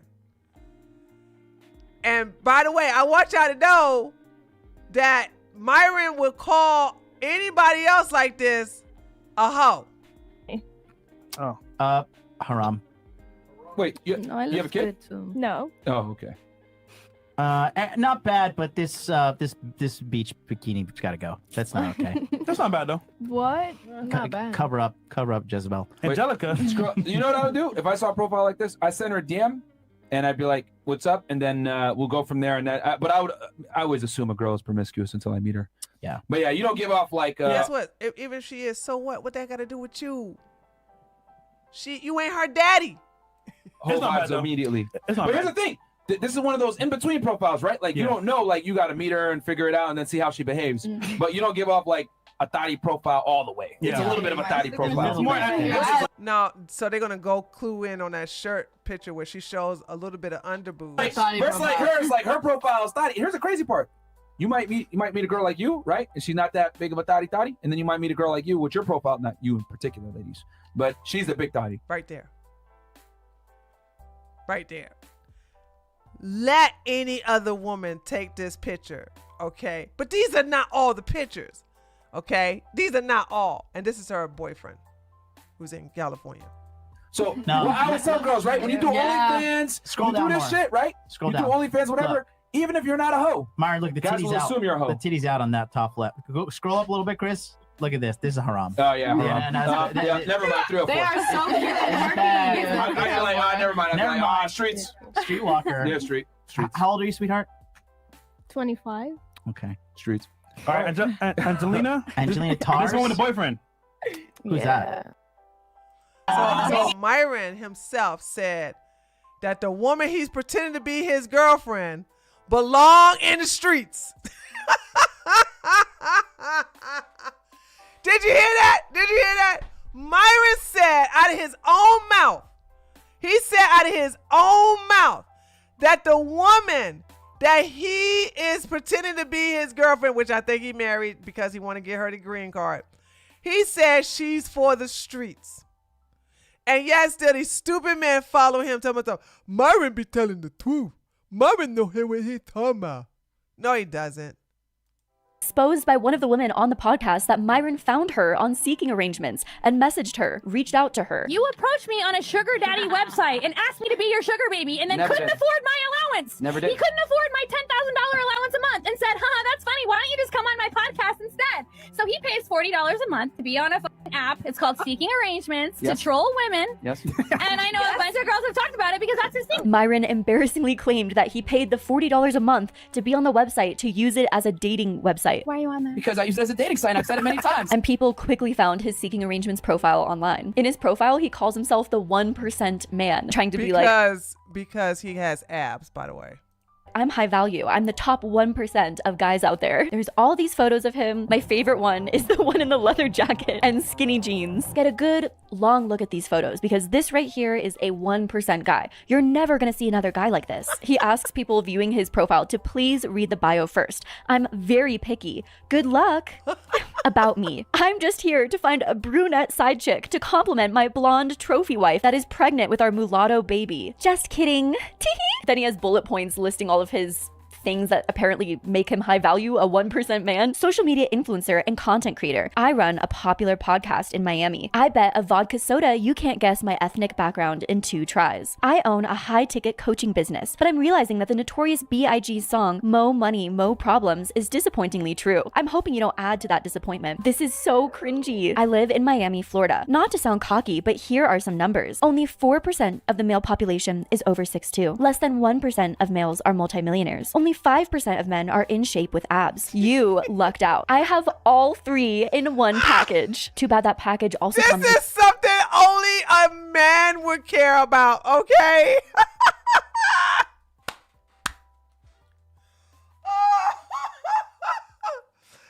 That was a grinder. That was a grinder ad. Okay, he took the same words from his grinder ad and put it on Seeking Arrangements. Jeez Louise. a shitty personality. So yeah, I'm picky for a reason. Mr. Leather Jacket and Skinny Jeans is the whole package. Mr. Slender Man, you gotta lock him down while you can. Beauty in women is common, but high value men are not. So be prepared to compete. Requirements. No offense, but my inbox is flooded and it's overwhelming. I'm looking for a real connection. Oh, so Mr. Don't get in a relationship, don't be in love wants a real connection with a woman? Physical and spiritual. If that's not you, good luck in your search and I wish you the best. If you're tired of beta males, I'm your Christian Grey. More like Mr. Morally Grey. It's funny because Myron has claimed that men should avoid relationships at all costs and not date. You said you're never gonna fall in love with a woman. You touched on that earlier. Yeah. I've had love for women, but I'm never gonna fall in love with a woman because when you fall in love with a woman, what happens is you start to lose grounding and you start to lose that rational. He don't like women. That's why he's never gonna fall in love with women. He fell in love with a man, Eric Wessel. That was his one true love. And I don't think he's gonna find another woman like that again. Another man like that again. So when he says, I will never love a woman, he's right. Yet he uses seeking.com as a dating website, and Myron ended up getting exposed for having a girlfriend. His girlfriend posted onto Twitter, "Happy National Boyfriend Day, Mr. Grumpy." This adds to the entire hypocritical nature of both members of the Fresh and Fit podcast, because Myron was always very extreme about his views on dating. He constantly devalued women the most. I got a funny feeling. Please let it be known on the record that I have said that him and Angie got married so that she can get a green card, because they were worried about her not getting a green card. And I remember him saying, we're not worried about that no more. We came up with a solution. Or this is what Myron said. We're not worried about her getting a green card anymore. We came up with a solution. And then Myron paused and said, well, actually, I came up with a solution. So Angie's going to be fine. She's going to get that green card. No worries. And the only way you could be this confident is if you have married her.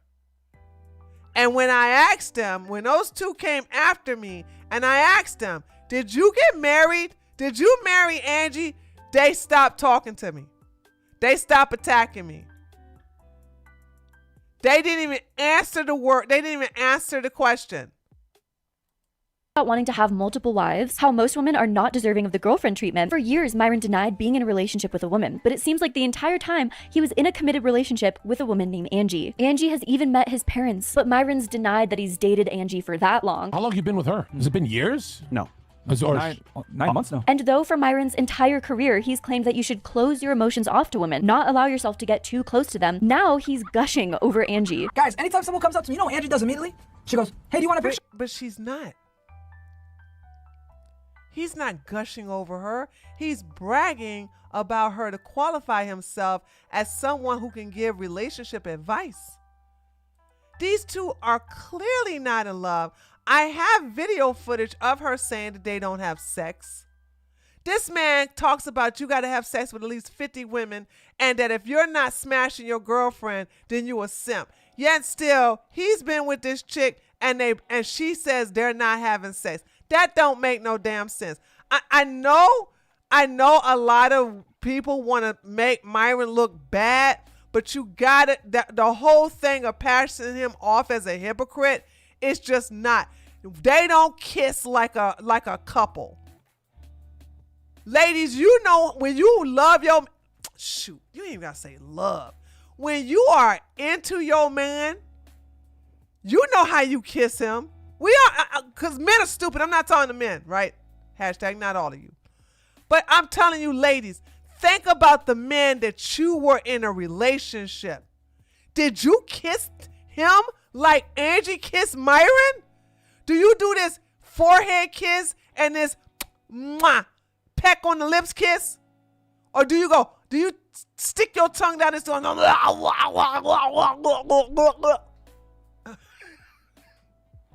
do you try to suck his tongue out of his face? What? We know what a real kiss look like.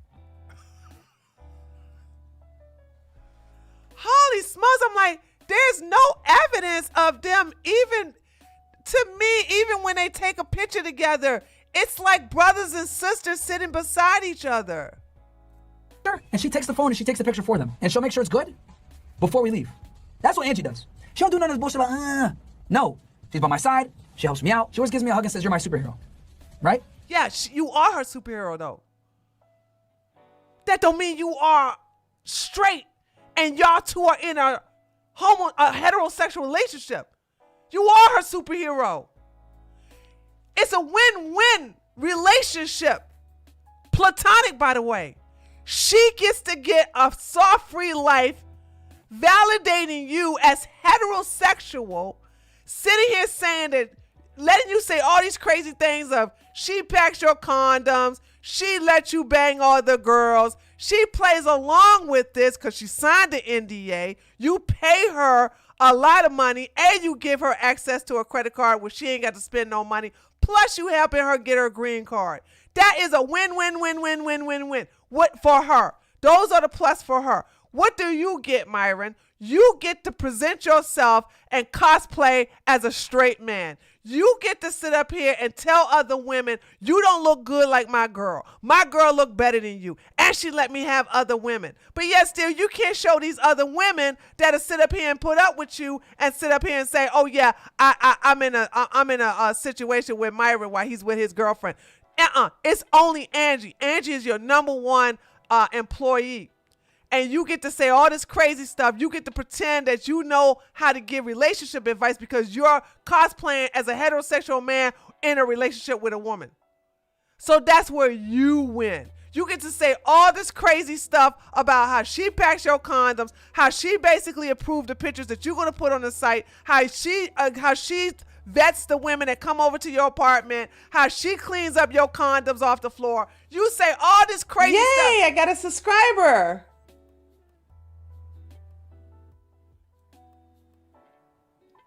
That was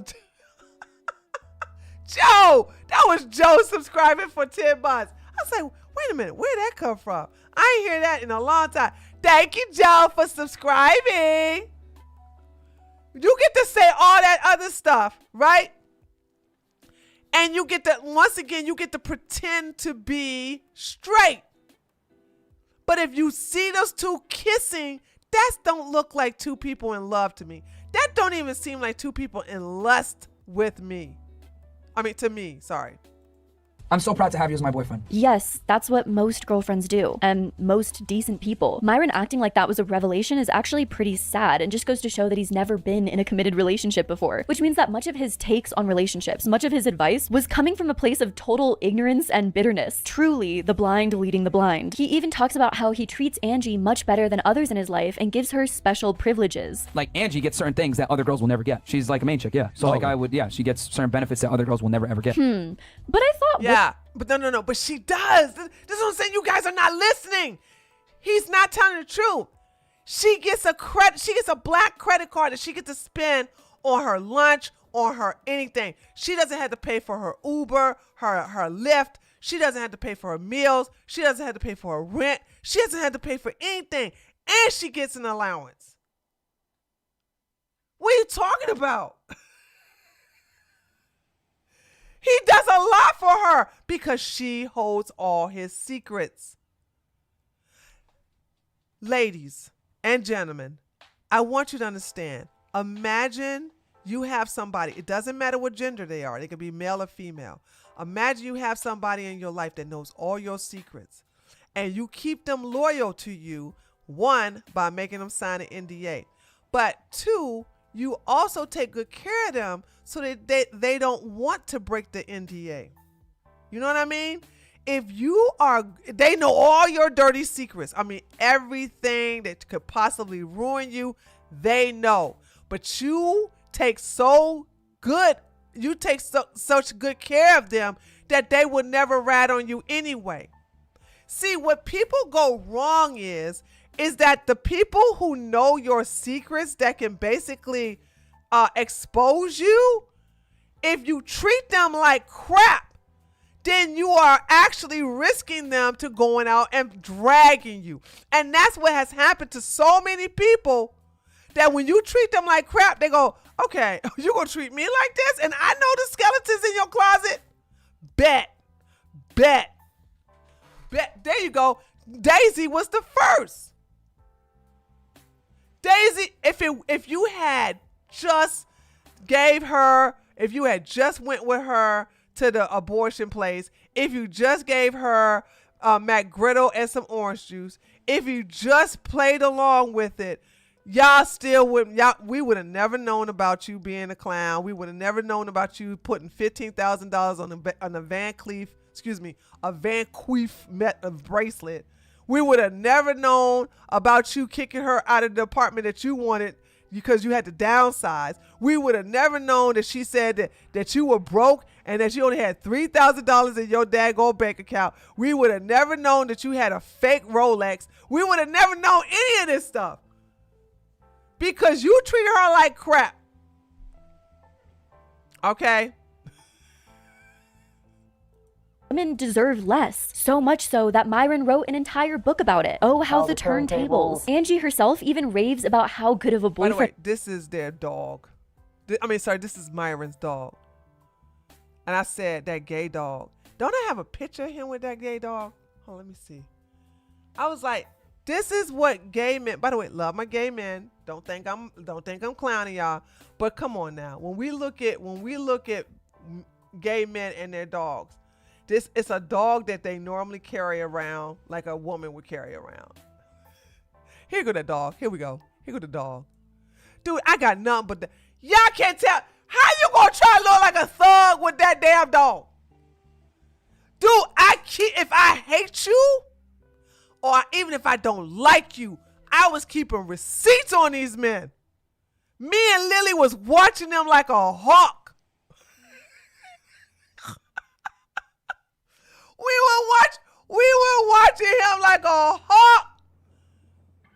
So I'm just saying, dude, that's why I was like, and I think he calmed down. Cause I said this last year. I said, Myron, I'm ready to stop talking about you, dude.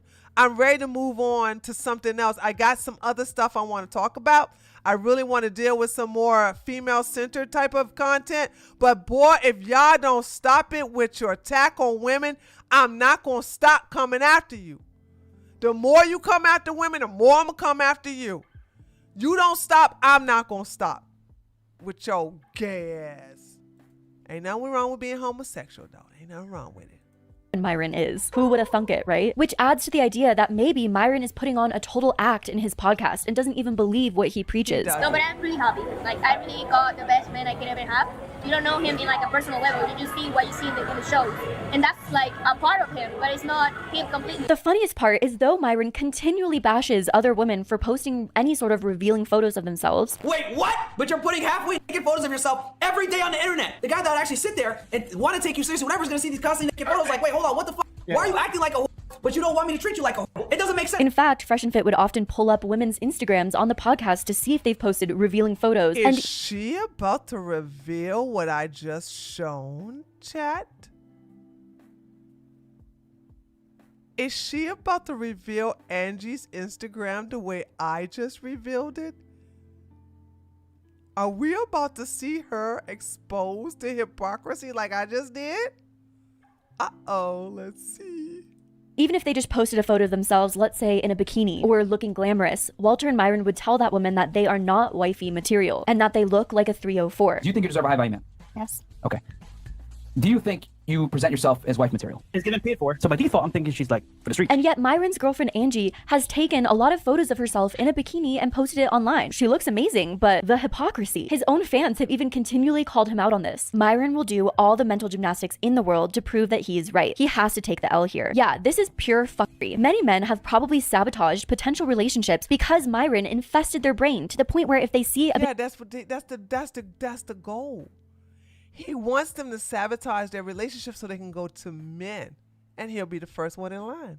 Bikini pic of a girl they're interested in, they completely write her off for the streets. It's wild to me. He is a dummy and does not understand the reality of dating. Myron still claims to have relations with other girls on the side, but we have yet to see any proof of this. Thank you! That's what I've been saying! Thank you!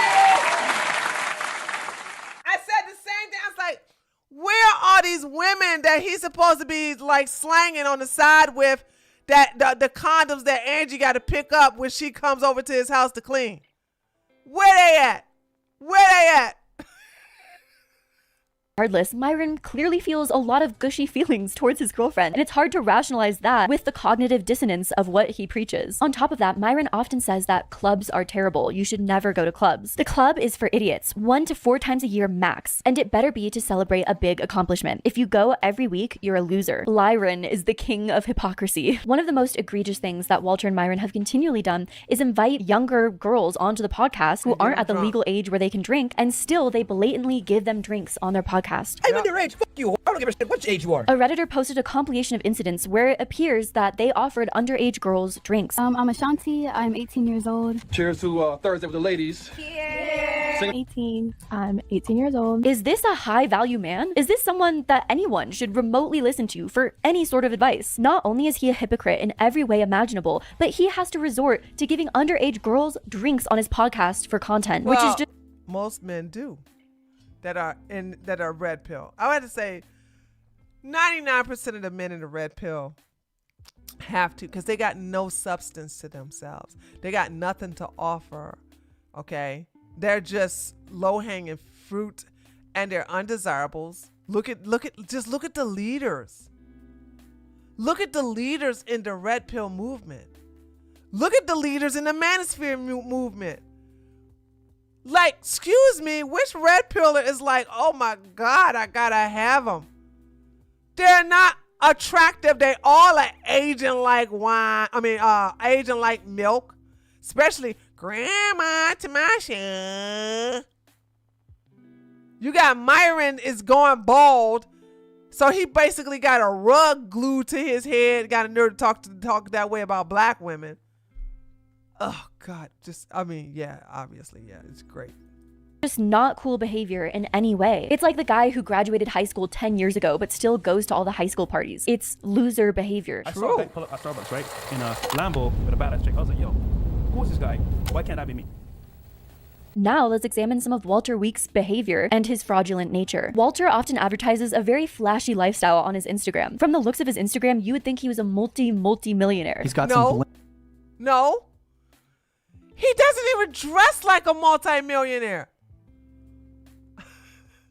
First of all, unless he's new money.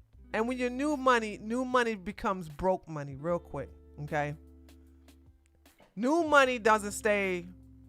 If new money doesn't really translate into generational wealth.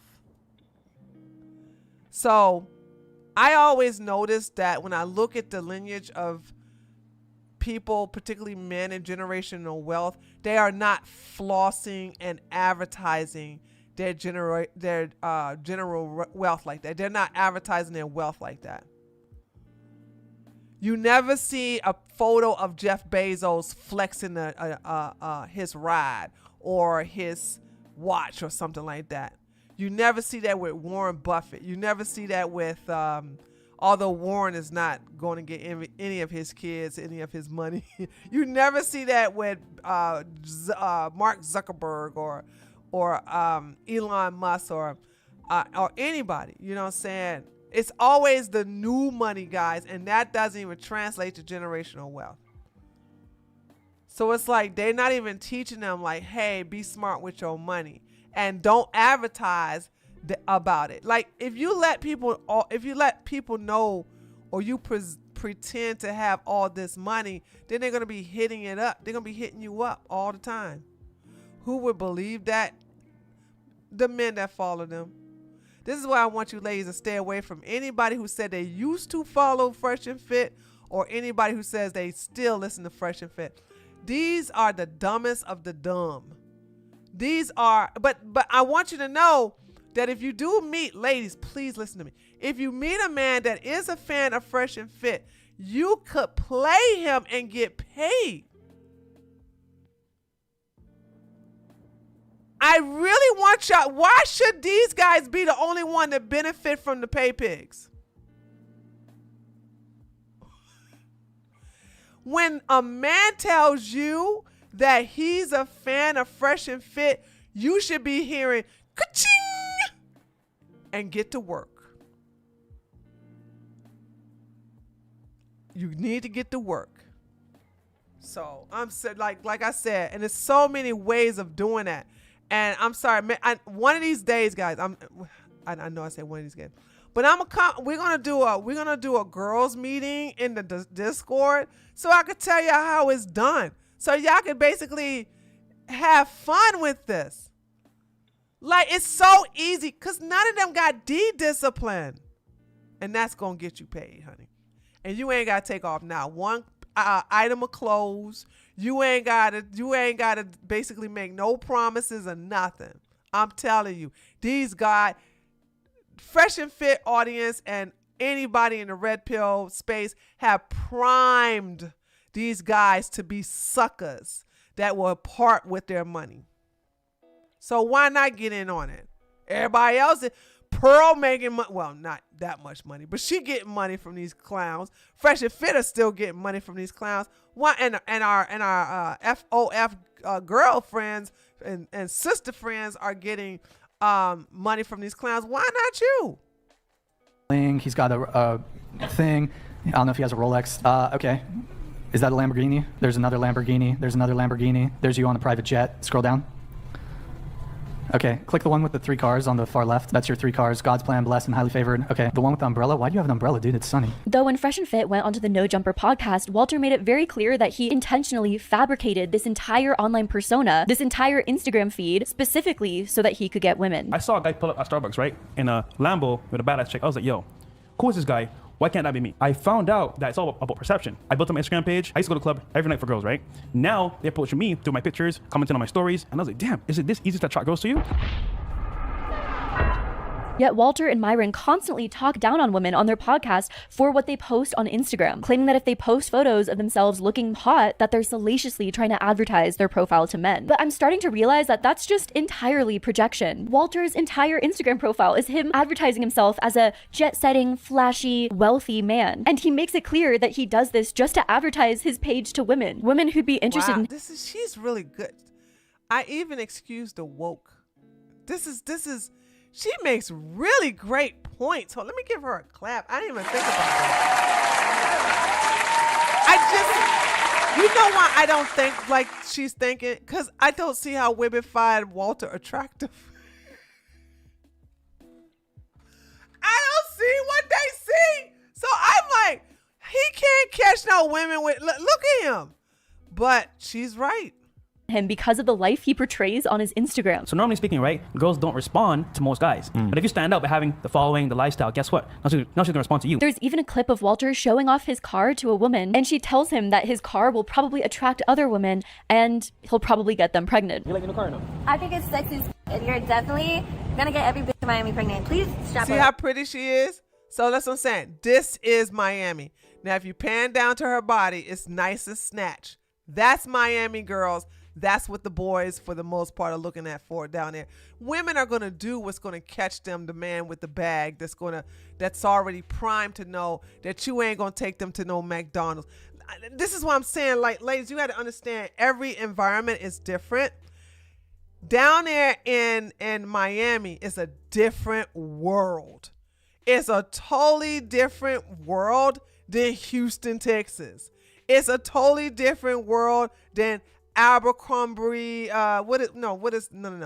Phoenix, Arizona, right? It's a different world than a lot of these small towns, because when a woman looks that good, you can't roll up on her unless you got some money, because the first place when she's going to want to be going to is an expensive restaurant or a nice sushi bar or something that's going to cost you a minimum $100 a plate.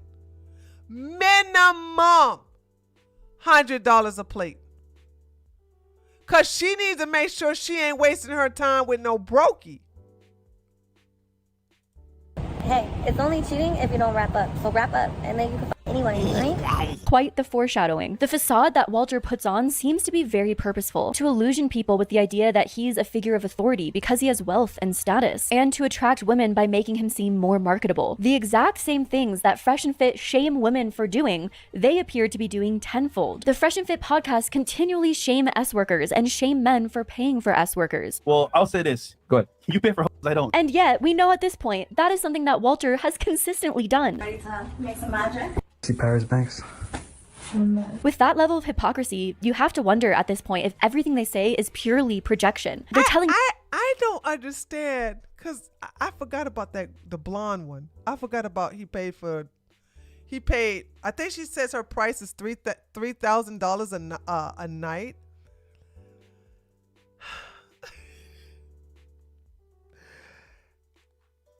This is a sincere question, ladies and gentlemen. I really need an answer to this. What is the point of filming or recording yourself on your phone going in and out of a hotel room with a woman to say that you smashed? Now, unfortunately, the crusty one forgot that this chick was on Fresh and Fit and told everybody her prices. But I'm like, what makes a man snitch on his ding ding? And you know what? Hold on, I got the answer in my head. Sorry. Here's the answer to my head. You want to know the answer, chat? You don't have to tell me the answer. I don't think you got the answer. I just got the answer. You know what would make a man snitch on his ding ding? Because he don't get the punani that often. Boom, headshot! If you get the kitty cat on a daily basis, hell, if you get the kitty cat a minimum of 4 times a week, what are you bragging about? It's like, if you never ate at a fancy restaurant, and I mean like a 5-star restaurant, if you never ate at a 5-star restaurant before, right? You want to savor the moment. So you're going to take pictures of your food. You're going to take pictures of you sitting next to your family or your friends or your man or your woman or whatever, right? You're going to take pictures because this is a rare event. This is an event that doesn't happen often. So when someone does that at a 5-star restaurant, because they don't go to 5-star restaurants often, I believe that when men record themselves with women, they are rarely with women, they rarely get to smash women, and they want to record this rare opportunity. There you go. There we go. We got it.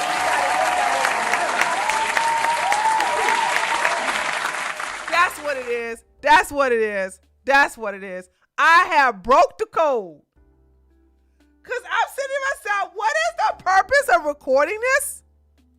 Men who pay for S workers, who care deeply about relationships, essentially that they're worthless. Yet that's the exact same thing that Walter and Myron consistently do. So maybe the shaming that they're doing to those sorts of men on their podcast is really just a form of self-hatred. They hate that they care about these things. They hate that they do these things. So they shame others for doing them as well, for being so dependent on women. And so of course they hate women too, because they need them. This level of self-hatred becomes really obvious when you start to see some of the hateful beliefs that Fresh and Fit have continually perpetuated on their podcast, including inviting very hateful men as guests on their podcast. Come on, Nick, what you got? Fresh and Fit invited a man named Tommy Sotomayor on their podcast. Tommy Sotomayor is a conservative political commentator and what he describes as a men's rights activist. So we're allowing these women to just have kids with dudes who are in and out of jail, dudes who don't have jobs. In fact, most of Tommy Sotomayor's posts are just him critiquing black women. I think the first one that went viral was called "The Type of Black Woman Everyone Dislikes." Speaking of women, you know, I've heard over and over that you hate women, and you especially hate black women, and you call them the B word, and I've never heard you call them B word. Do you call them? I do. So during a Fresh and Fit podcast with Tommy, he told a black woman sitting next to him that her weave is too tight and she needs a different type of glue. Says the bald guy. Sorry, I know bald shaming is very hurtful, but this guy deserves it. And then Tommy went on to call her ignorant, dumb, and a stupid B word. So of course, this woman defends herself. A fight breaks out, which Tommy clearly ignited, and the two of them had to be separated by security. Is your weave that today, man? I get money in Is the real glue life. Who's paying you, stupid? No, bitch. Nobody's paying your cat.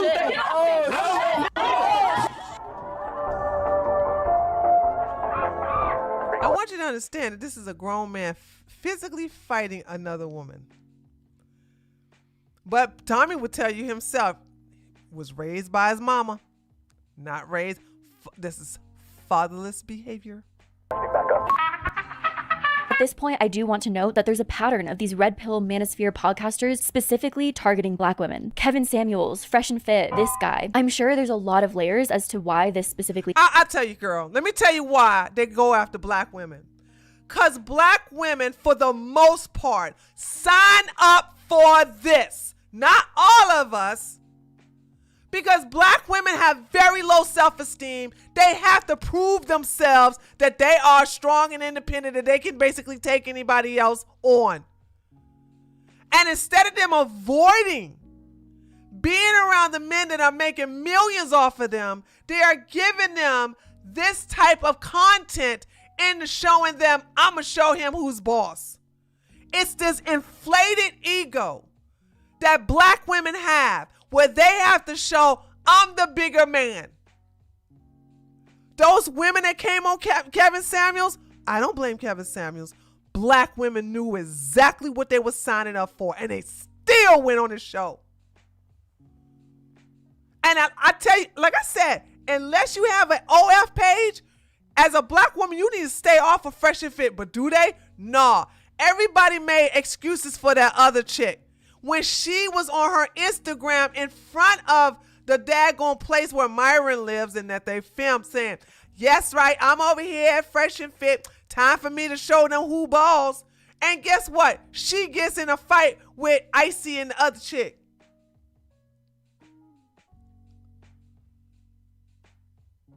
You have to have a supply to furnish the demand.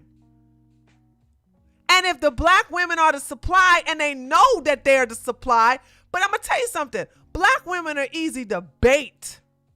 And I've said not debate, to bait. B-A-I-T. All you got to do is be a black man or a white man or Latino man and say anything bad about black women. They'll flock to you instead of ignoring you, instead of basically ghosting you, instead of basically putting you on a block list. They got to go where you talking about them. And this is something that's been going on for decades.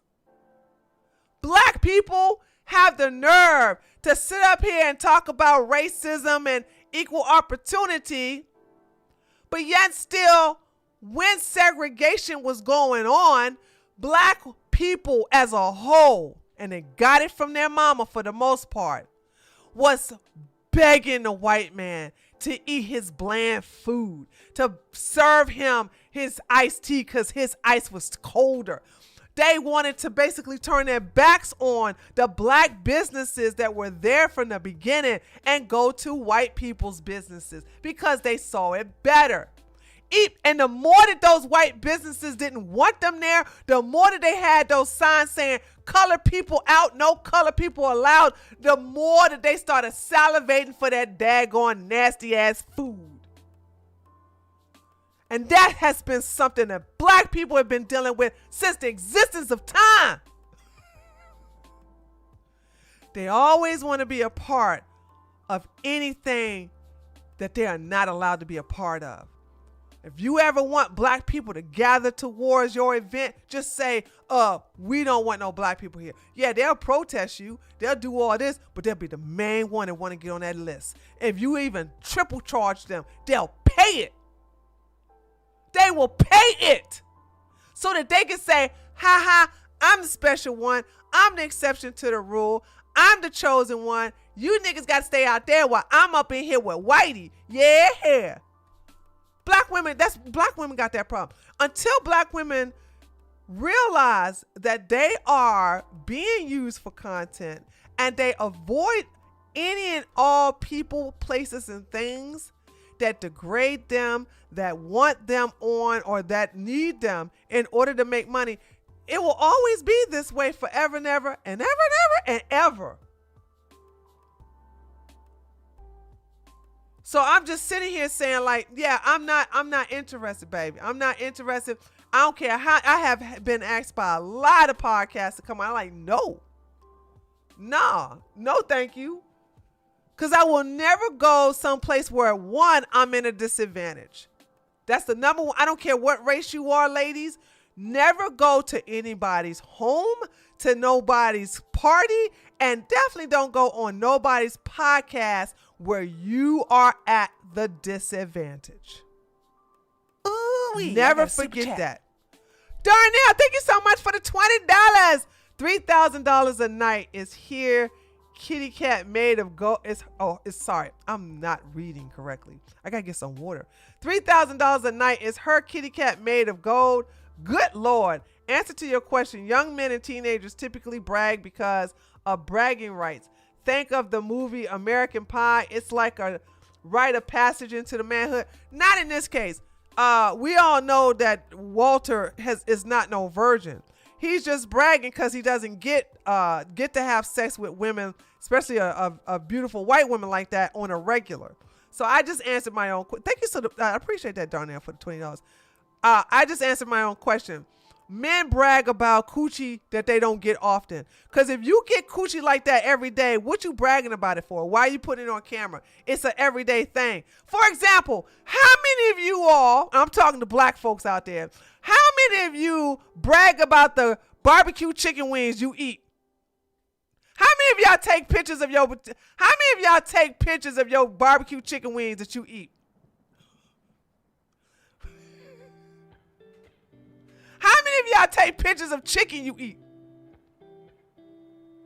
No? Nobody? Nobody? Huh. I wonder why. It's because you eat chicken all the damn time and it's nothing special. It's not like it's a delicacy. It's not like it's a rarity. Y'all all eating a bunch of chicken. So why would you take pictures of it? What's so special about you eating chicken? Okay. What's so special about you eating chicken? Kiwi, Kiwi, you're not black though, are you? I don't think you are. Like, what's so special about you eating chicken? Nothing. Not a damn thing. You had some barbecue chicken last month. All y'all eat chicken. Nothing wrong with that. Hold on, let me just say this. I'm not chicken shaming you guys. I'm not chicken shaming y'all. What I'm saying is I'm trying to show you that when you eat something that's common, you're not going to make a big deal out of it. Oh, you black Kiwi? I did not know that. You must be a foodie if you take pictures of everything you eat. Or are you on a diet or something? Only time people take a picture of everything they eat, they're either a foodie or they're on a diet. That's the only time. But the rest of y'all like, nah, if y'all just eating just regular old chicken, it's not no big deal. It's not no big deal. So you're not gonna take a picture of it and make a big deal out of no damn chicken.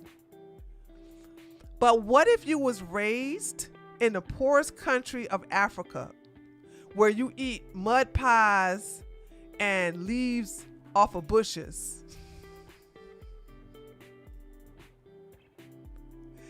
And all of a sudden, somebody gave you some bowl of rice with some jerk chicken, all right, or whatever, with some what is that, callaloo? All right, you want to take pictures of that because you ain't never had this ever in your life. That's why these men do this. So when I see a man showing a picture of him basically going, I want you to understand this man filmed himself going in and out of a hotel room with a escort. He was showing himself before the smash and after the smash. Anytime a man does that, he's showing me he don't smash often.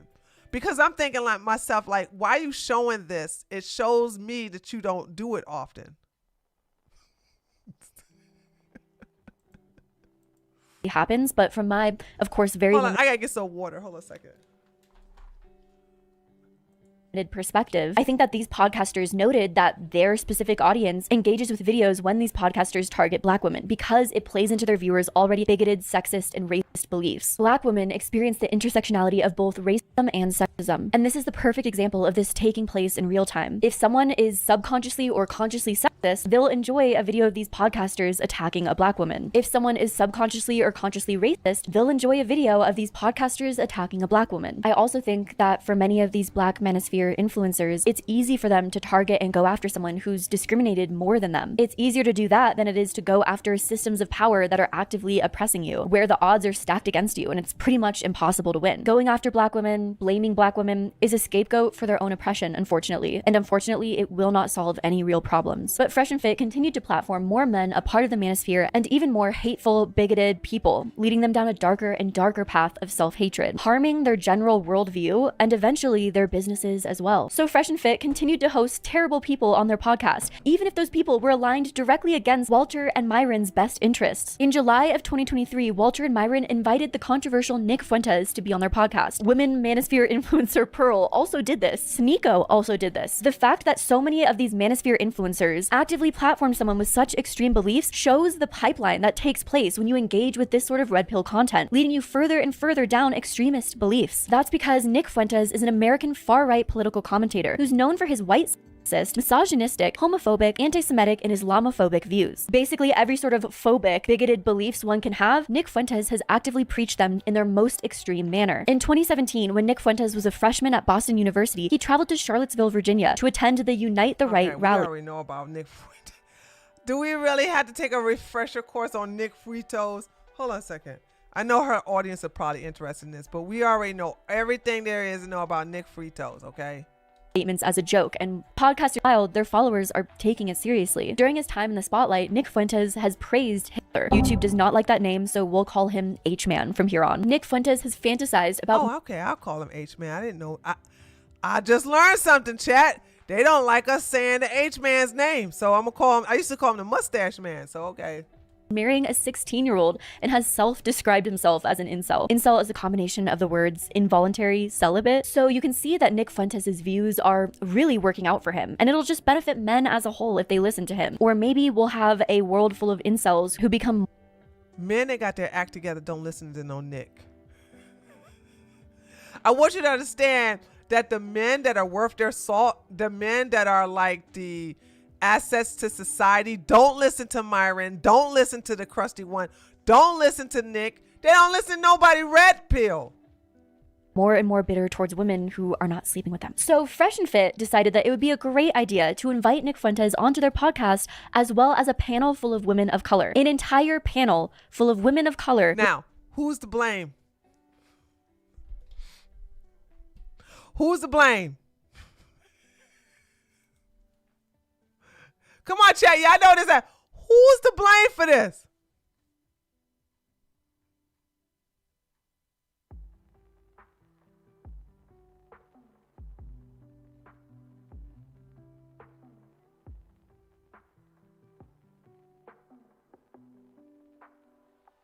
There you go, Mars. I was just waiting for— I'm just saying, like, how it's never Myron. It's not even Nick's fault. Y'all need to stop blaming them. Do you understand? We live in America. These black women saw Nick Fuentes sitting at the table and they said, yup, I'm gonna sit right here and kiki with him.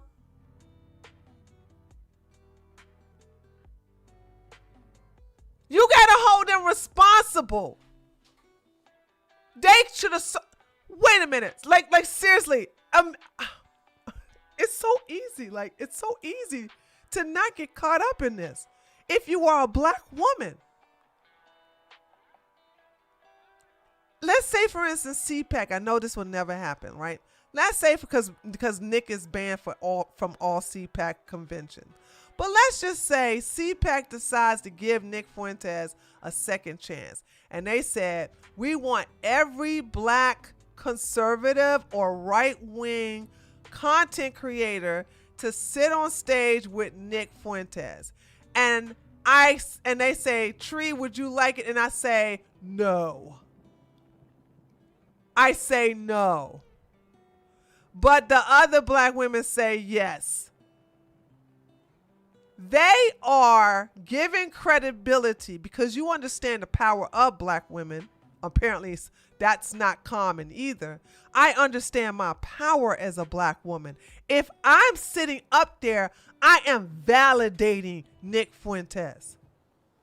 These dumb shamikas, they are validating Nick Fuentes. Not Myron, not the crusty one, not the whole podcast. The black women do the validating. These dumb idiots. are just saying like this. They're the ones who are at fault. They're the ones to blame. Because if all of them saw Nick and said, I'm not sitting at that table with that man. I'm not going to sit up here and be on the same podcast with him. I'm not going to join it. But they don't, and they didn't. This is the problem. This is your problem.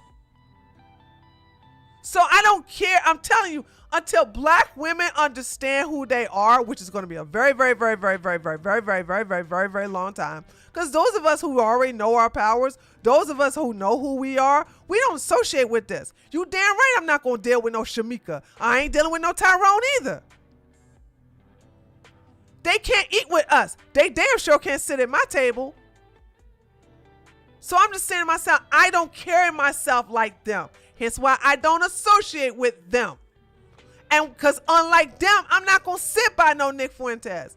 And if I was to see him in person, I'm not going to be like, hey, Nick, say the N-word. Ha, ha, ha, ha, ha. Key. With Nick Fuentes right in the middle. It feels like Fresh and Fit were trying to have another violent interaction take place on their podcast. They were undoubtedly putting these women in danger by inviting them onto a podcast with such an actively racist man. And they continually egged on Nick Fuentes and the woman of color on their podcast so that they could have another viral moment and get views. Clearly, there was absolutely no concern for these black women's safety. And of course, the topics that they ended up— Girl, stop. Don't worry about black women's safety. They can handle themselves, okay? What you need to be concerned about is why they were so low self-esteem to be on the show in the first place. You got your priorities wrong. You ain't got to worry about that. Say, listen, I know you woke people think that there's a whole bunch of hooded Klan members out there, but they're not. This was in Miami. The Klan don't operate in Miami. They Gucci. They good. They not going to get lynched when they leave out of the daggone podcast. Out of Myron's apartment. Their safety was not in danger.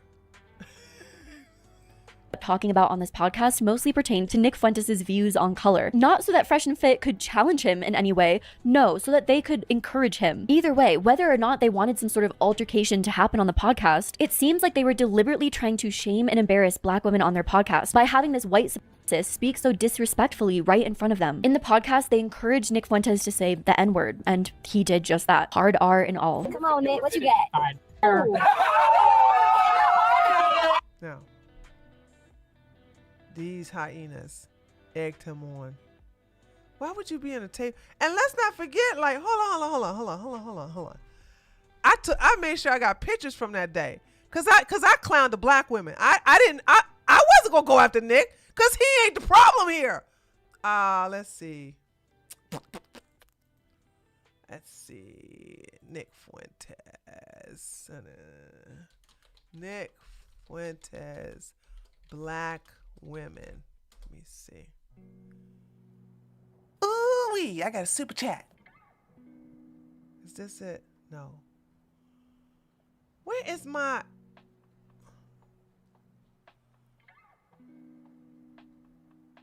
hold on a second. Hold on, I'm gonna read your thing in a minute, Darnell. Hold on a second. Why am... Oh, God, I really hate the fact that I can't do this search. Black women from... Hold on. From... At Tree of... I gotta show you my post, because my post has these women. Hold on a second. Where it? Okay.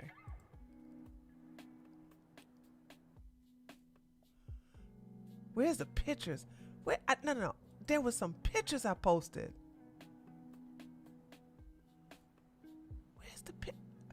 Where's the pictures? Hold on a second. Y'all know I uploaded some pictures. Hold on a second. Cause there is a woman, she is thick as hell. Actually, she's just fat. But she got on a bodysuit.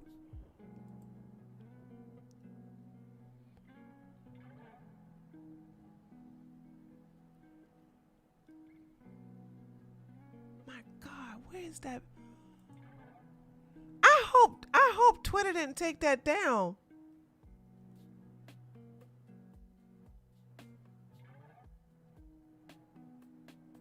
Ah, here we go. Here we go. I found it. I found it. I found it.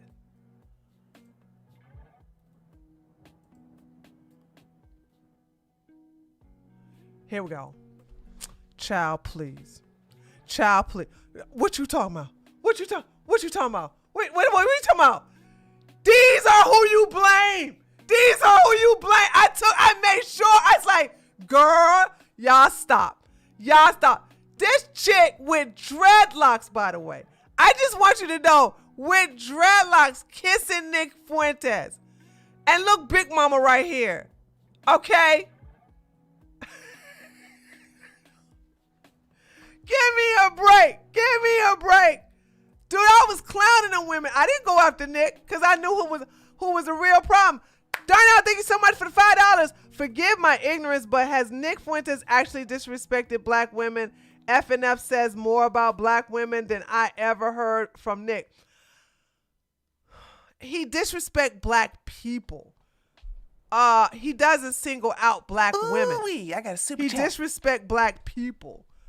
And I'm just being honest because I don't like them. So it's like black people, you know what I'm saying, in general. He doesn't single out the women.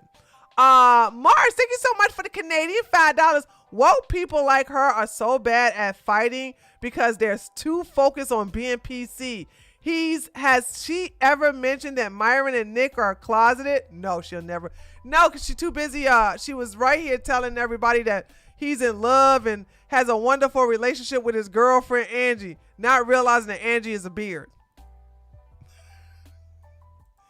Angie is a damn beard.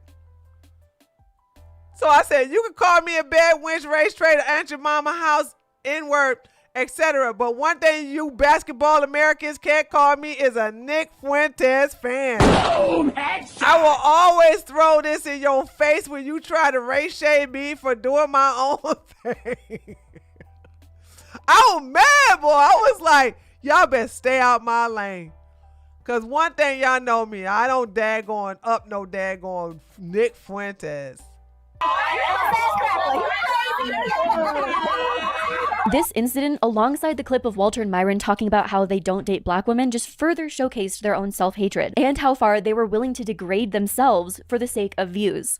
Maybe one could say they were holding themselves out for content. Maybe they were the true 304s all along. But soon enough, those views that they holded themselves out for would completely vanish. Karma catching up with them. Now, before we get into how Fresh and Fit were demonetized, I want to note there's an interesting pattern where these red pill influencers continually platform Nick Fuentes and then shortly after get demonetized or deplatformed. From Just Pearly Things to Sneeko to Fresh and Fit. In fact, just recently Walter Weeks spoke about this phenomena, how white men in power will hide behind those in a lesser position than them just to utilize their platform. Then they will completely abandon them when they're no longer famous or just can't be used anymore. They come to the space and say, oh, his status and power? I'll be your friend for a little bit. Yep, buddy. I'll use you.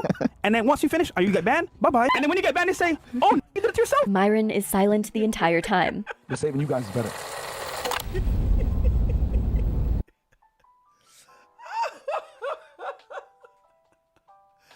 But you know what? Hold on.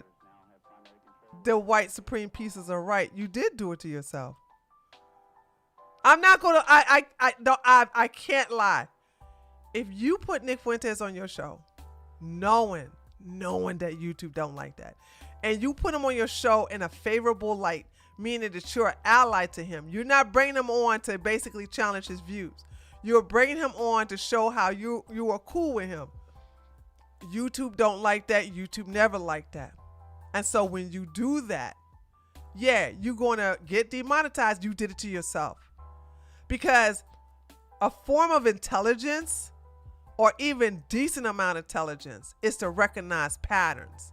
And these people always want to talk about how blacks and everybody else and Jews, they want to talk about everybody got low IQ. But you got low IQ when you don't recognize patterns. You don't recognize that every time Nick Fuentes, who had been banned off this platform, and when I say this platform, I'm talking about YouTube, he's been banned off of Twitch too. But when he's been banned off of 2 of those platforms and you put them on and all of a sudden you got demonetized. Hey, how about I don't do the same thing that this person did?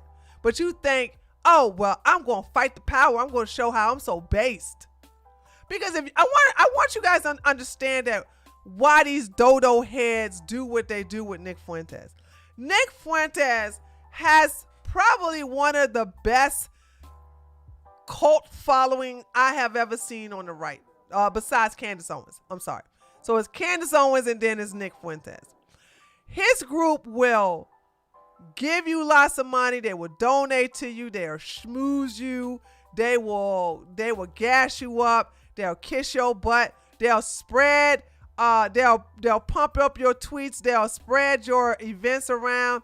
They are like, long as you on Nick's side, we got you. And you think that you got an army of people on your side as long as you stand by Nick Fuentes. Please know you don't have. That's not an army. That's just a handful of guys with 20 to 25 accounts each. That's what this is. So when you do get demonetized and there's no financial interest in Nick being around you, then they ghost you and now you fell flat on your face. Again! You fucking idiots! I'm not going anywhere! I'm staying right fucking here! Alright? These guys were with me in my darkest times. I'm not gonna leave them in their darkest times.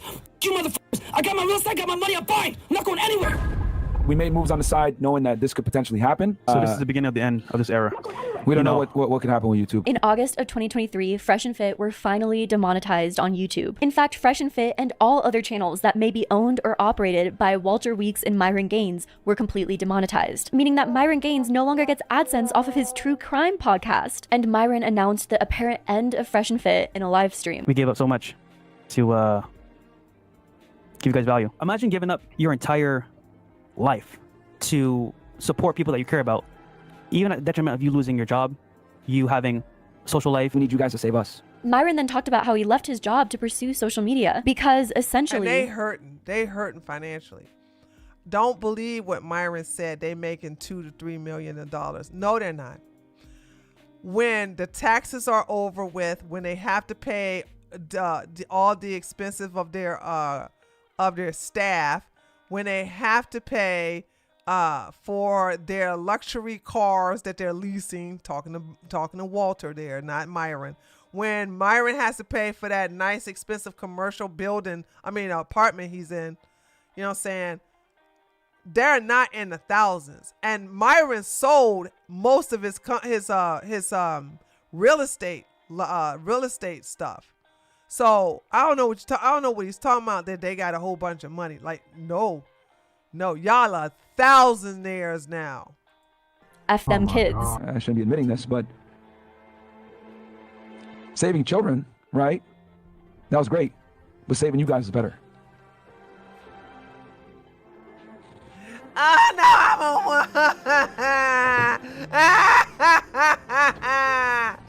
I'm a man who's crying. Yeah, man, this is tough, bro. Fresh and Fit continue talking about how they've saved so many lives with their podcast. I was arresting bad guys, etc. We started this podcast. When you guys send me your DMs and say, yo, you saved my life. Yo, you send me a picture of your credit score. Yo, my girl is making sandwiches now, or whatever it is, right? That really listen. People lie. Rogue laughed at me yesterday when somebody in my chat gave me the right answers to something. I don't know. And I didn't believe the person in the chat, and I went to fact check, and she laughed. She said, you still fact check? I said, yeah, I don't believe y'all. You know how many times I've been lied to? Intentionally and unintentionally? So I'm just sitting here saying, if you think somebody sends me an email saying, Tree, I was about to suckle the Glock until I saw one of your videos, and then I took it out of my mouth and I said, yay, Tree, you saved my life. You think I'm going to believe you? You think I'm going to believe that?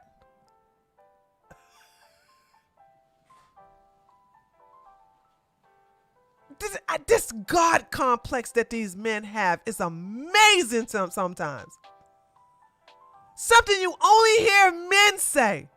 Oh, I saved a lot of men from unaliving themselves. I say it a lot. I don't hear women say that. I don't hear no woman talking about how many lives they saved. I'm like, what's this? Where does ego come from? And I don't believe it. And he can't prove it. Means a lot to us. In rare circumstances, YouTube may reinstate a demonetized channel, but it's really not likely. So all of those years that Fresh and Fit spent building up their platform have now come crumbling down. Myron claimed that Fresh and Fit cover uncomfortable conversations about uncomfortable topics, which is their explanation for inviting people with poisonous views onto their show, and continually putting women in danger with both their actions and their words. And the thing is that you guys know, right, on this pod, we push the edge, right? We push the envelope. We're not going to lie about that. We're talking about certain points, and we brought up certain points that might not be politically correct, right? That might not necessarily align with everyone's viewpoints. Having uncomfortable conversations is something that a lot of podcasters, political commentators, and journalists do. The thing is, they do it with such an unbiased tone and in such an in-depth way that it gives the topics the justice it deserves and examines the core issues at play. Fresh and Fit have never done that. Fresh and Fit have very strong, biased opinions, and they've simply created an environment entirely within their control, where they can skew a biased conversation to their liking, encouraging certain people and cutting off others whenever they please. If the conversation makes them uncomfortable, then it's not allowed. Walter and Myron also never did any self-reflection after their channel was demonetized. They didn't consider whether the topics they discuss are contributing to a lot of hate. Well, Myron said he doesn't care. He'll do it all over again. He doesn't regret it. He said he'll do it again. And that he wants to show that he's not scared to tell his truth, his version of the truth.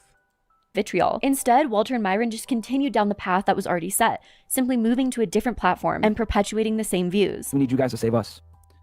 We need you guys to support us on Rumble, because that's the last bastion of free speech at this point. Fresh and Fit moved to the platform Rumble in order to promote and still ain't make no money over in Rumble.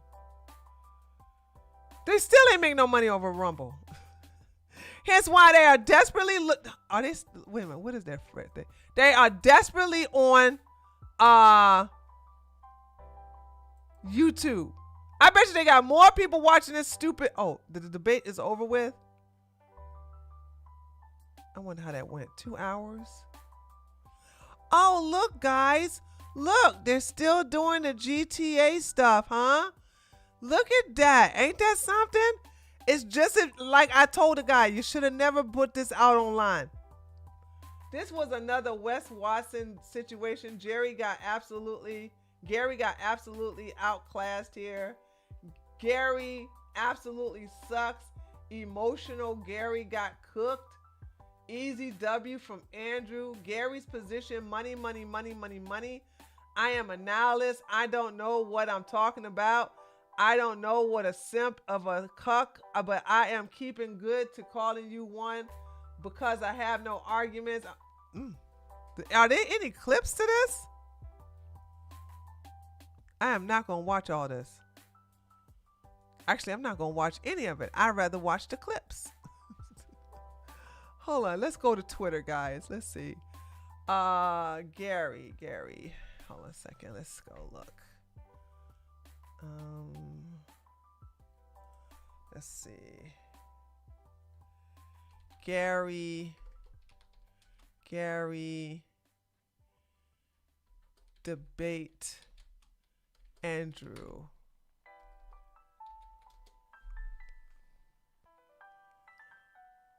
Married someone who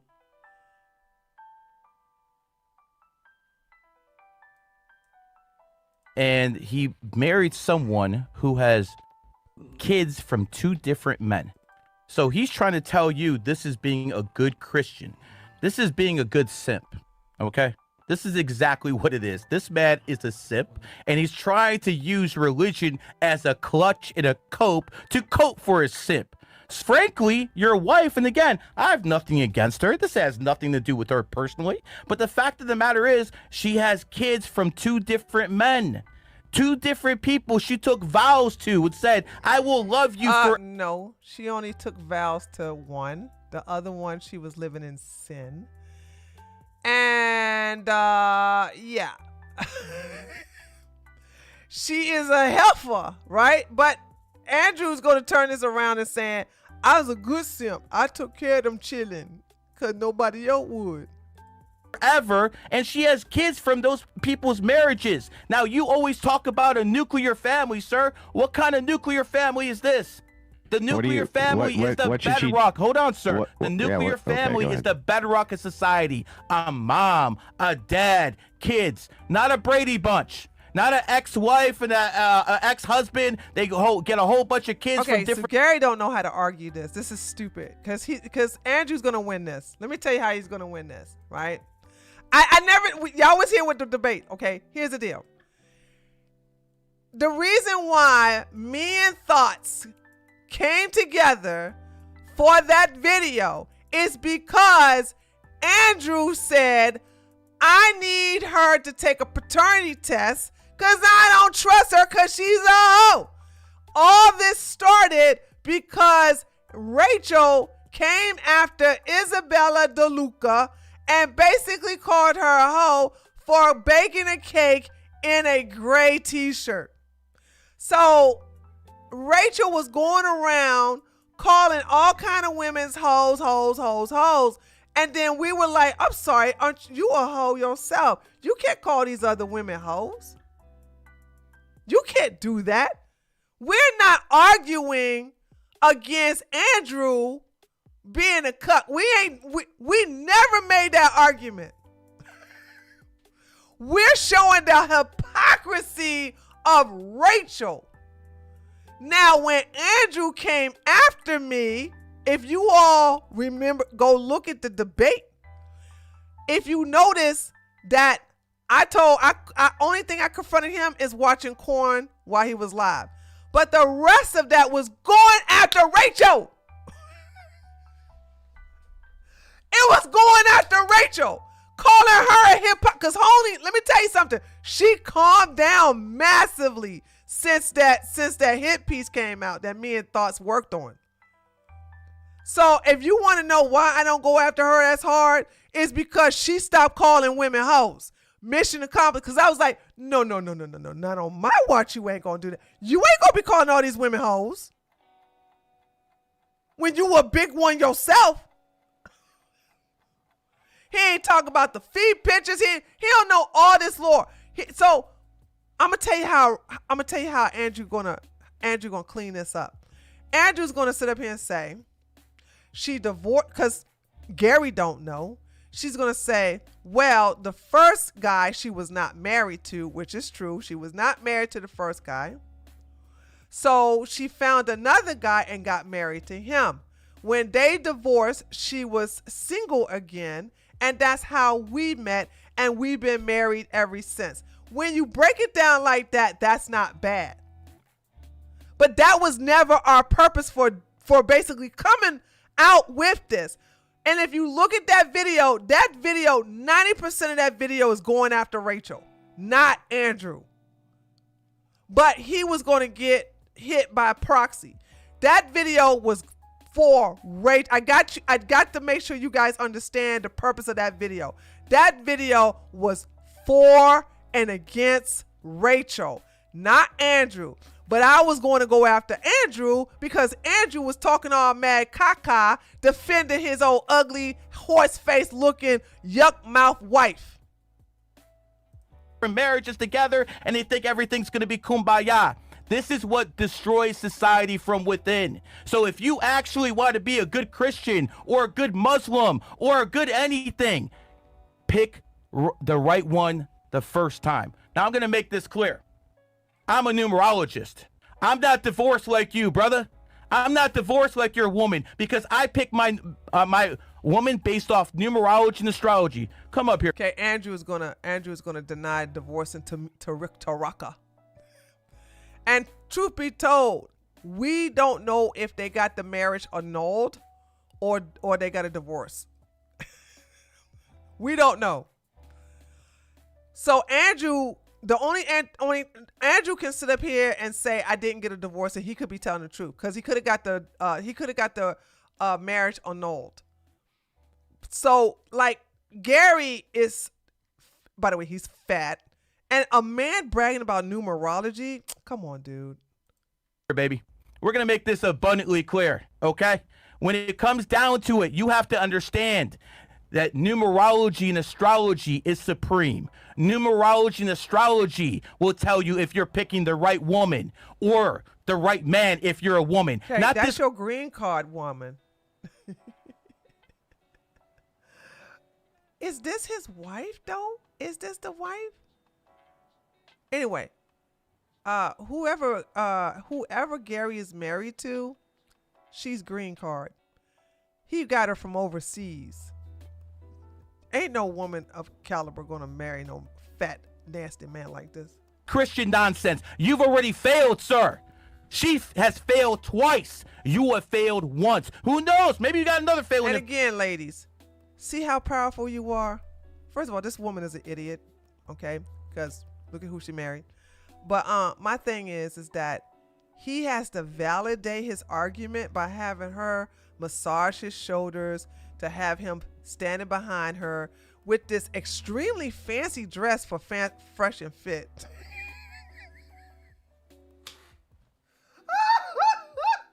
Girl, wait a minute. This dress is inappropriate for fresh and fit. You are not at the White House ball, honey. Okay, what's going on? What are you doing? What are you wearing? You wearing this ball gown, and Gary got on nothing but a long sleeve black shirt? Wait, you think Andrew won that one? I'm just now seeing it for the first time, Lily. But I can tell you right now, I don't know. I have no idea. But I'm gonna tell you right now, Gary is setting him up to win. Gary arguments are dumb, and he doesn't know the purpose of the video that me and the Thoughts created together. He has no idea why that video was made against Rachel, not Andrew. You can go after Rachel, not him. Well, I mean, you could, but he can make himself look like the knight in shining armor. I don't know. I just got a funny feeling Andrew is going to look good in this. I just got a funny feeling. Right now, Gary looks stupid, and he's got stupid arguments. And he got this overdressed wife of his to massage his shoulders to validate his numerology kick or whatever. I don't know. Future, I don't know. But all I know is I've been married to my baby for 20 years. And everything we do is based off numerology and astrology. And last point, I'm not raising someone else's kids as a numerologist. You are as a Christian. I yield my time. Well, no, raising other people's kids is not against Christianity. Does Gary know anything about Christians?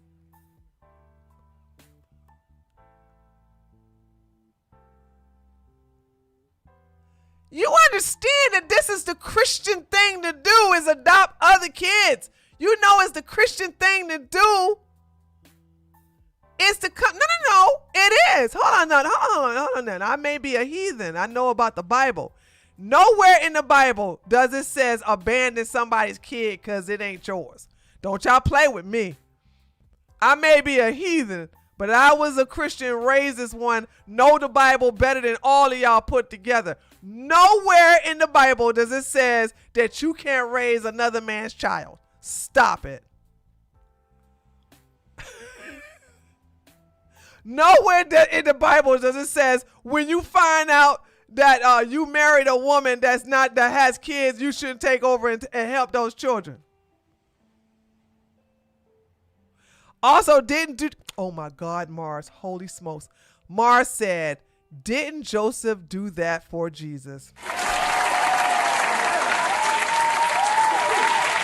Oh my God, Mars. Oh my God, holy smokes. Holy smokes. Oh my God, you guys are so smart. I didn't even think about that. Joseph was the stepdaddy to Jesus. Okay. So I'm just saying, like, yeah, Christians adopt and raise other people's kids. Oh, Spitfire, thank you so much. You gifted a sub to Georgia. Georgia got herself a gifted sub. Yep. Thank you, Spitfire, for the gifted sub. Georgia, make sure you thank Spitfire for the gifted sub. So that's what I'm saying. Like, yeah, dude, this is great. This is not against Christianity. You don't know Christianity. Okay, here we go. I got a funny feeling he's gonna make Andrew look so good here. All right, we'll put 3 minutes on the clock. It seems like this debate is more on ethics and personal ethics. Yeah, I guess At this point, yeah. Andrew, we got 3 minutes on the clock for you, so you can Go ahead, rebut Andrew. that. Go ahead, Andrew. Yeah. Yeah. So anyway, Jesus Christ himself had a stepfather. I don't know. Mars. Mars, we're gonna get him. He stole your talking points. Boom! Headshot! Mars. These people so stupid. Mars, you want me to get you? Mars, I'm gonna go get a lawyer for you. Andrew done stole your talking points. We about to go get a lawyer right now, Mars. And Sun Dormant. Yeah, that's what I'm saying. Like, Gary, you so stupid, dude. Doesn't Gary know anything about the religion of Islam and Christianity? Now, I don't know about Islam, but I do know Christianity don't have no problem with men adopting or being fathers to children that are not biologically theirs. Why do you think this is a dunk? Yes, of course. The ethical thing and the ethical purview to do is to try to take care and assist people can't assist themselves. There's nothing within Christian ethics or Christian virtues which disallow from you marrying a woman who has children from previous marriages. There's nothing. So there's nothing there. Which, dude, I didn't interrupt you. Don't interrupt me. Yeah, and he's not a. I can't believe you making me do this. I really don't look down upon men who marry women with children.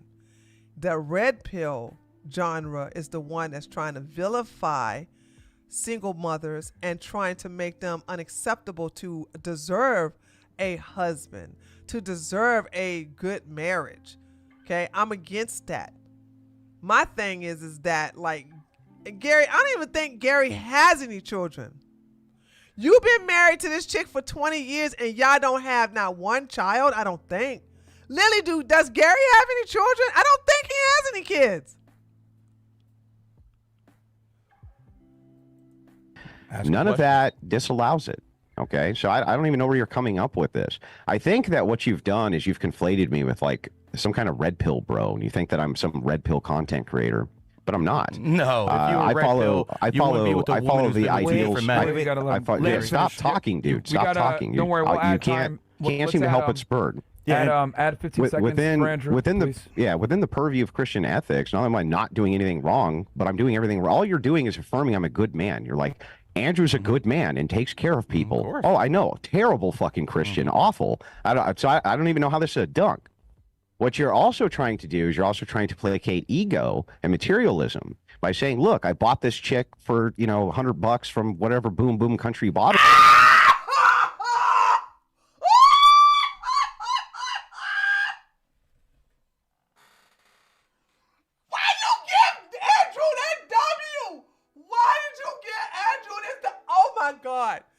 Oh my God. Oh no. Oh no. Oh God. We may have to take some of these clips, Lily. Oh boy. Okay, we're gonna watch through this part right here. Oh, hold on, let me rewind that part. Ooh. Ooh. Oh no. Gary. Ooh, even I said that. I said you a trash ass passport, bro, who couldn't even get a woman in your own country. And you had to pay, and I called her a green card. I said you and your green card wife.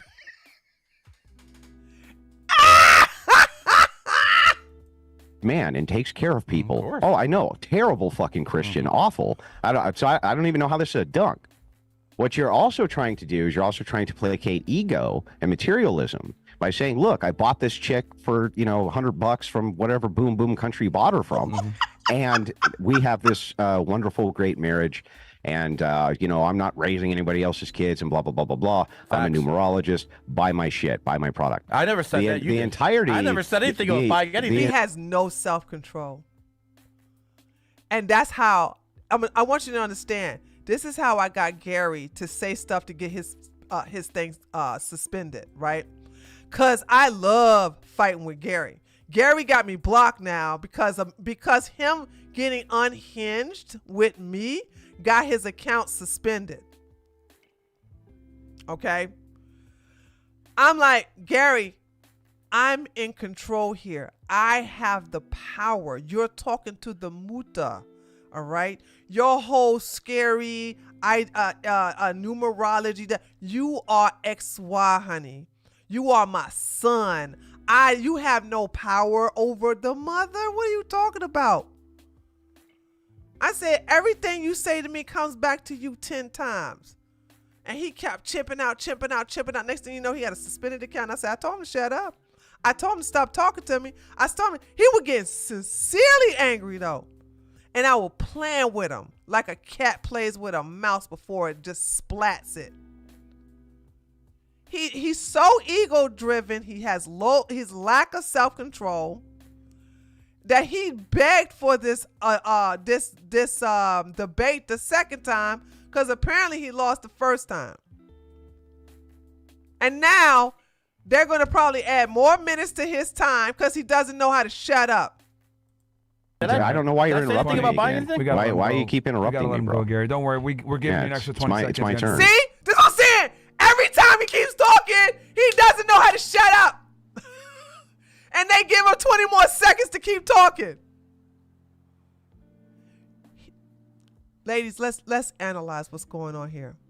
Here you have a fat man, a fat, probably impotent man who had to go to another foreign country to get a woman that will tolerate his smell, his arrogance, and his behavior. He put this woman in a very fancy, expensive dress for what? To stand behind him and massage his shoulders as he bragged that he has been with this woman for 20 years with no kids? He wants to show how he's the Don Juan, but you're not. You are the lowest of the totem pole. Your own women, your own white women don't want you in your own country. And when your own white women in your own country don't want you, you are low tier, whether you got money or not. And Gary ain't got that type of money. Gary ain't got no money. He's a thousandaire. Not a millionaire. He's a thousandaire who's a scammer and he's a fraud. He doesn't know numerology, he don't know none of that stuff. And he has made predictions that have never came true, and actually the opposite has happened. And if you are a womb man, if you are XX and he challenges you and you show him that not only do you know your stuff, but you know his place, he'll block you on his new account because his other one got suspended because he didn't realize that he effed around and found out.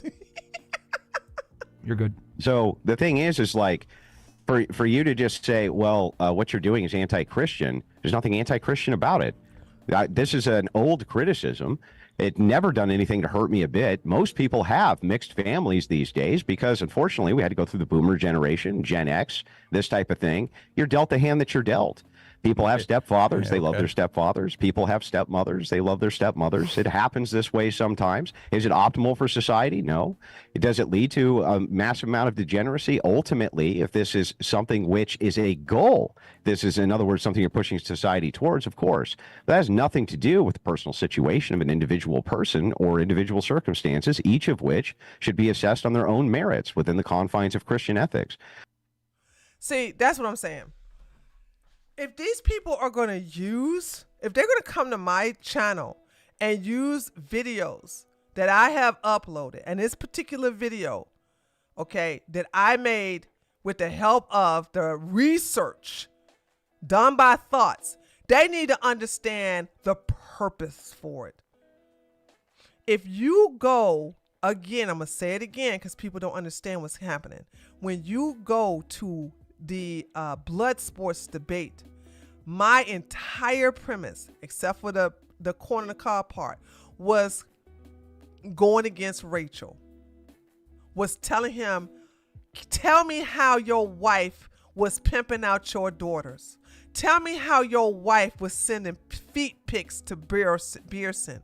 Tell me how your wife had 2 of your daughters out of wedlock. Tell me how you was married to Taraka, and then when you made her do a paternity test because she's a hoe, she had an affair with you. Y'all both committed adultery. You left Taraka and you went with her.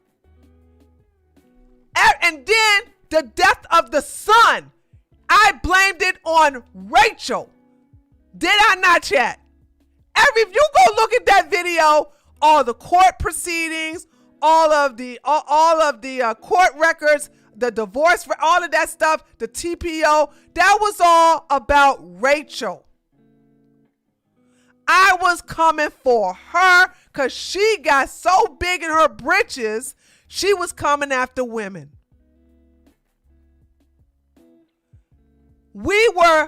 Our main target was her. And Andrew was fighting on her behalf. And when I was on the Simpcast, he was like, because what happened? What is this thing?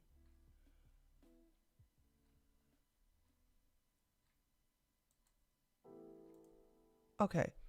Sorry, it was something crazy on the chat. Anyway, because let me tell you, I think you guys know about this, but on the Simpcast, Rachel was supposed to be on the Simpcast, right?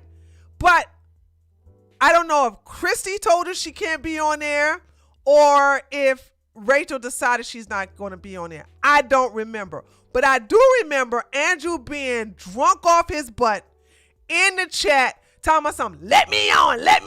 I want to come in, because he was going to try to defend his whole wife. And I was like, nah, you ain't coming on here. I don't want you here. This is women's only. If you want to debate this, I challenge you to a blood sport debate. No monitors, no moderators, and you will do it on my channel. He accepted it, and that's all you had to write. It was a wrap. I want you to understand the only reason that Andrew was involved in this is because he had to defend his wife being a hoe. And he didn't do a good job.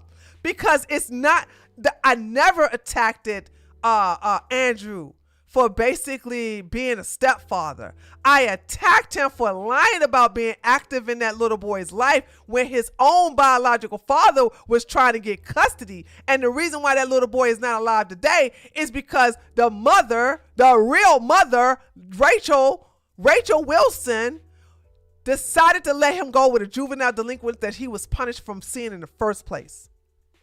And that she stopped. The red pill always talking about how the court system is preventing men from having custody of their children. Well, here you have a girl, here you have a hoe who prevented a good father from having custody of his son. And had he got custody of his son would have been alive today. If you go look at that video, it was not no anti-Andrew Wilson video. It was shutting Rachel up, and it did a good job. Mission accomplished. Lily, you don't see her going after women. Oh, you're a hoe. Put some clothes on. Oh, you're a hoe. Why you doing this? Why you spend? She don't do that no more. That was the purpose. And it all, what was the last straw was her going after Rachel DeLuca. Lauren DeLuca. That was the last straw. Thoughts had already did a background check on her already. That's what y'all don't know. Thoughts had already did a background check on her. So I was like, I contacted Thoughts. I said, hey, Remember this, that, and the other you gave me? We need to be all up night because I'm about to do a hit piece on her. And we worked on that damn thing for 5 to 6 hours, all night long. Isabella DeLuca.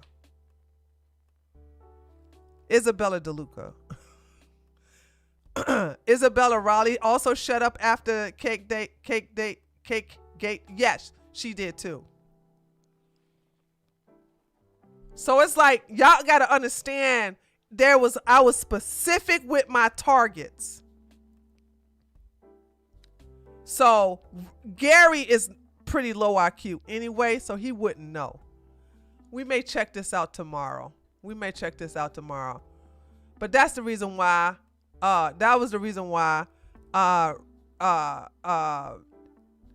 Andrew is going to be able to win this debate, because you're not going to go after Andrew. You got to go after Rachel, you dumbass.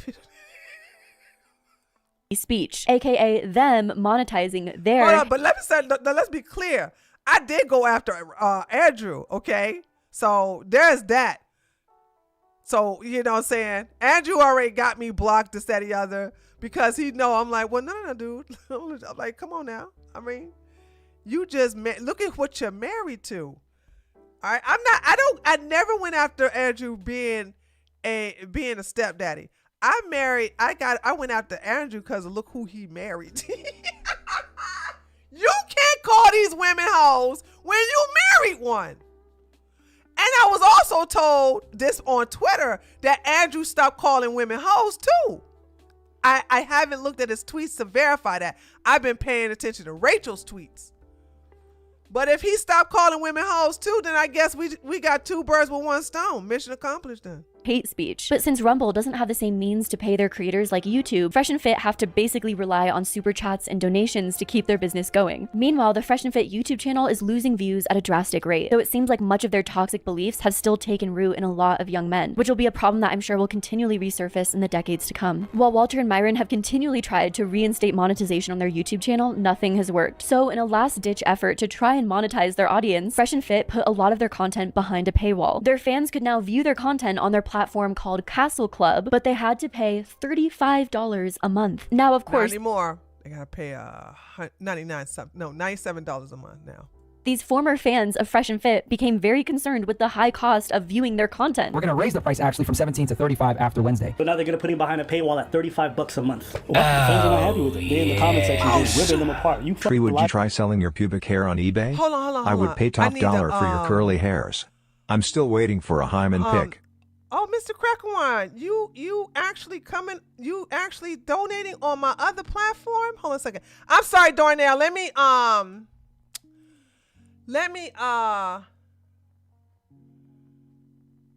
on a second here.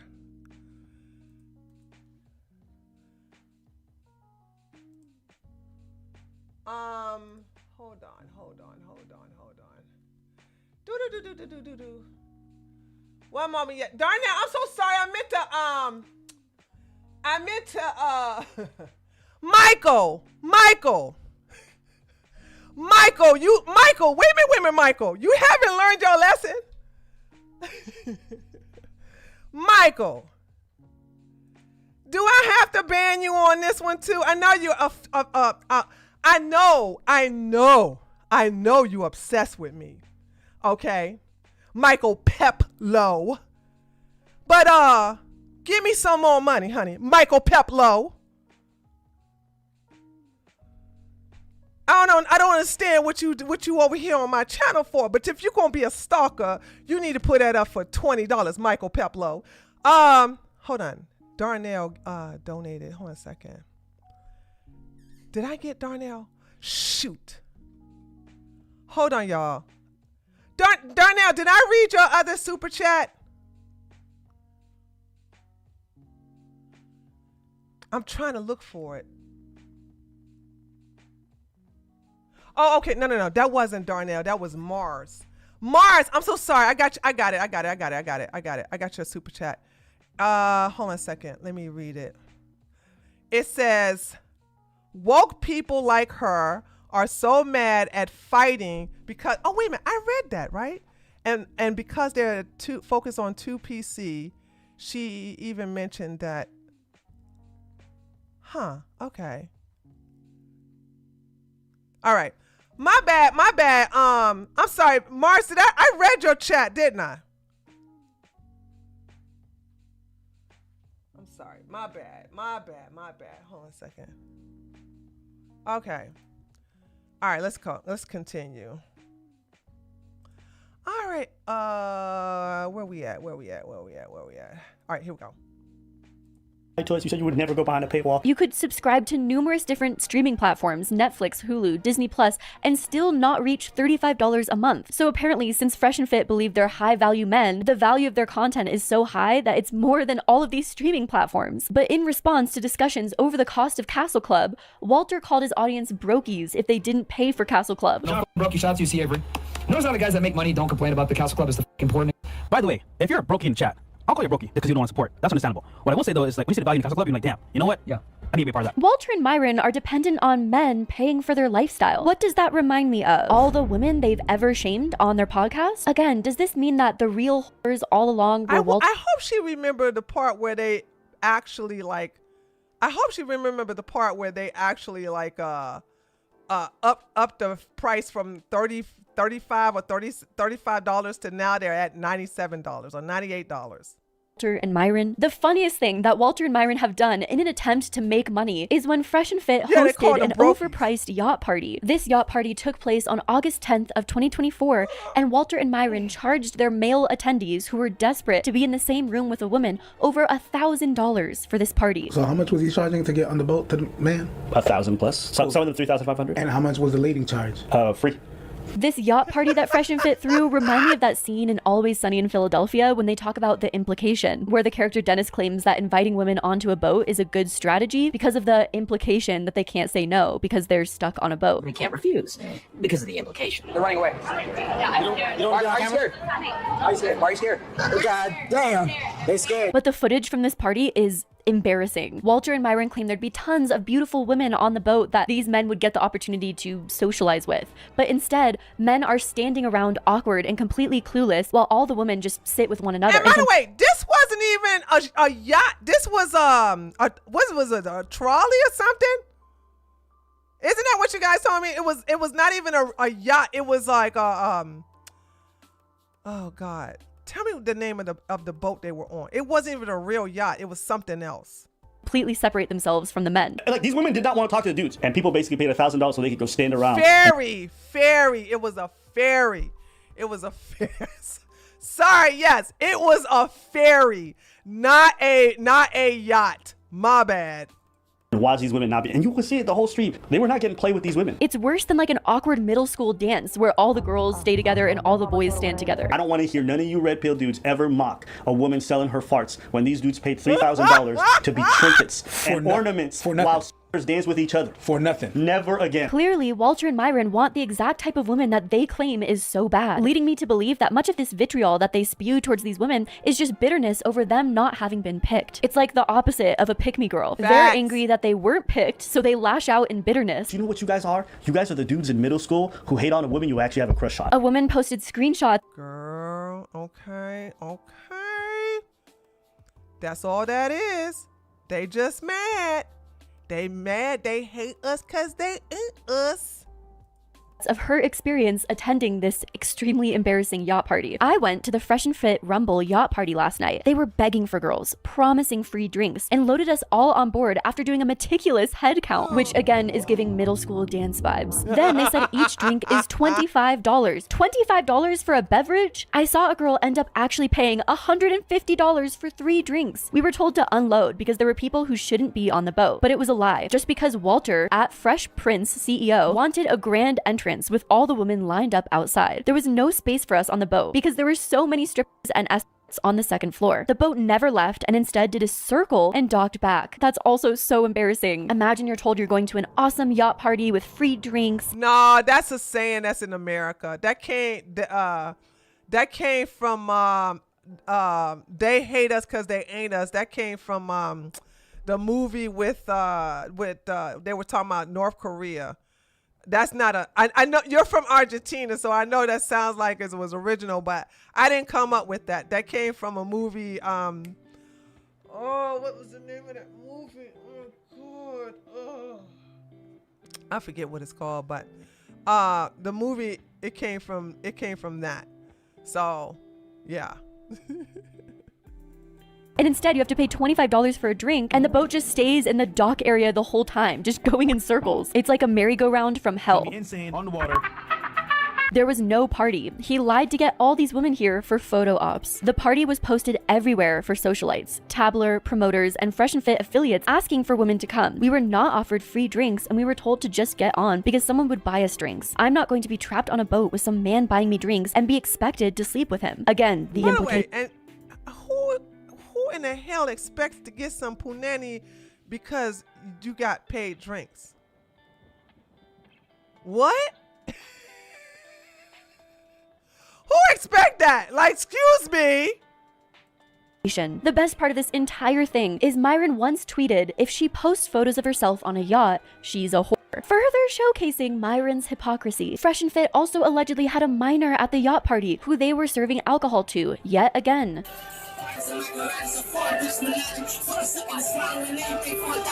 But it seems like this last-ditch attempt to make money wasn't that successful, and the Fresh and Fit podcast... Nah, they stopped doing them too. They don't even do them anymore because everybody's been clowning them, and they're like, they don't even do it anymore. They're like, yeah, man, let's not do this. The gig is up. And plus, they're not making a good profit like they used to. They make a profit, but they don't make the profit like they used to. Continued on its stark decline, and because of that, Myron specifically began to lash out more and more, perpetuating extremely hateful views. Myron, cool.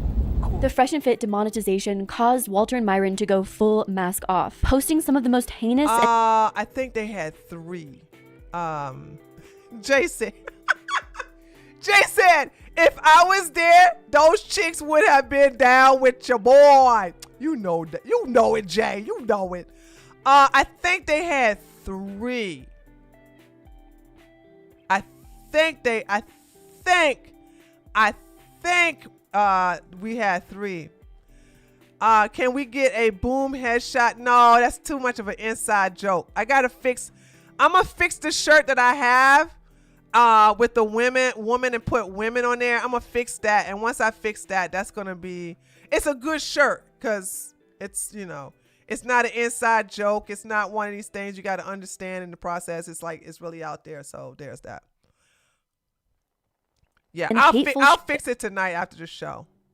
Online, Myron calling a black man a monkey and saying he should pull up by committing auto theft. In August of 2024, YouTubers Abba and Preach uploaded a video titled Audio Leaks, Fresh and Fit Wish They Were White, in which they showcased an all-white Twitter space that Myron had joined. Like, bro, I'm ready to end them. Like, they want to go here and say, you're Myron, cool.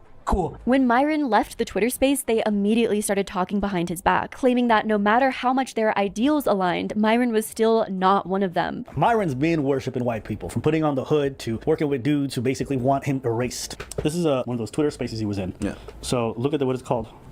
Lit comfy hours, whites only. And pandering to white people does seem to be deeply rooted in Myron's past. Growing up, Myron...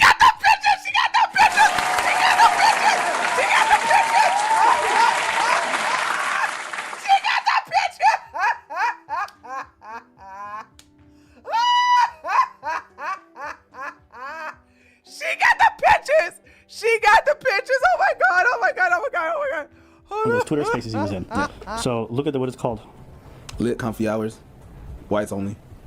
And pandering to white people does seem to be deeply rooted in Myron's past. Growing up, Myron didn't have many friends who were people of color. In one resurfaced clip, Myron said "we" when referring to white men, which is kind of... this is the thing. She's so woke, she doesn't want to point out that that's one guy, Eric Wessel. Eric is Myron's ex-boyfriend. Eric Wessel is an openly gay man. See, this is what I'm saying.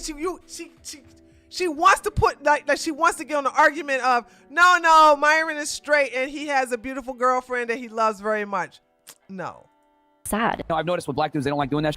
white guys were all like, yeah, well, I said we. But as Myron's self-hatred reached a boiling point, he began lashing out more and more for attention. And unfortunately, Myron's an example of what can happen to men that are deeply entrenched in the red pill community. Often they just dive further and further into self-hatred, like the darkest sides of the incel community, and they become part of the alt-right, spreading more hatred that only further consumes them. It becomes a self-fulfilling prophecy. If you believe that no women want to sleep with you, then you act that way and end up fulfilling your own self-beliefs. And Myron, with his fallen platform, has turned to the darkest sides of the Manosphere. Racism is awesome. Making fun of people because of the color of their skin or their stereotypical backgrounds is awesome. Myron has also made a ton of anti-Semitic comments to the point that it's concerning. Even Walter called Myron out on his focus towards the Jewish population. No, hold on. This is very important. Pointing out who's behind the scenes, pulling strings, what does that do?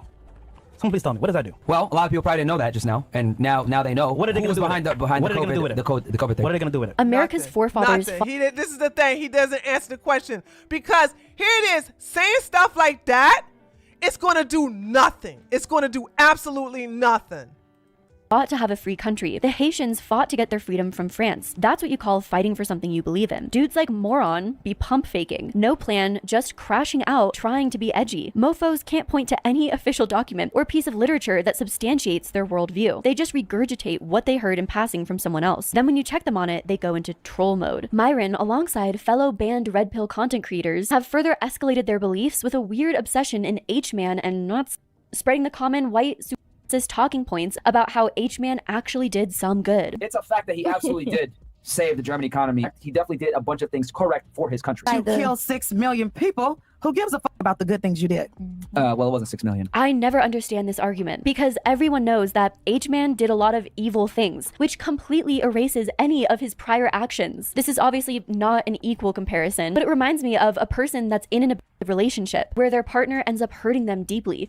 Most logical people are not going to say, well, your partner actually did some good things. Yeah, that's very good argument. Very good argument. But see, that's when you know you're talking to somebody in bad faith. That's when you know you're basically arguing with somebody in bad faith. And when they do something like that in bad faith, you don't engage with them. Like, oh, really? So it's like, okay, so if somebody unalive your mama, but they've been given to the homeless shelters every year, that excused what they did to your mama, right? Because nobody in their right mind going to say, yeah, what they did to my mama. Like, you always can show that they're arguing in bad faith, and you can give them a bad faith reply.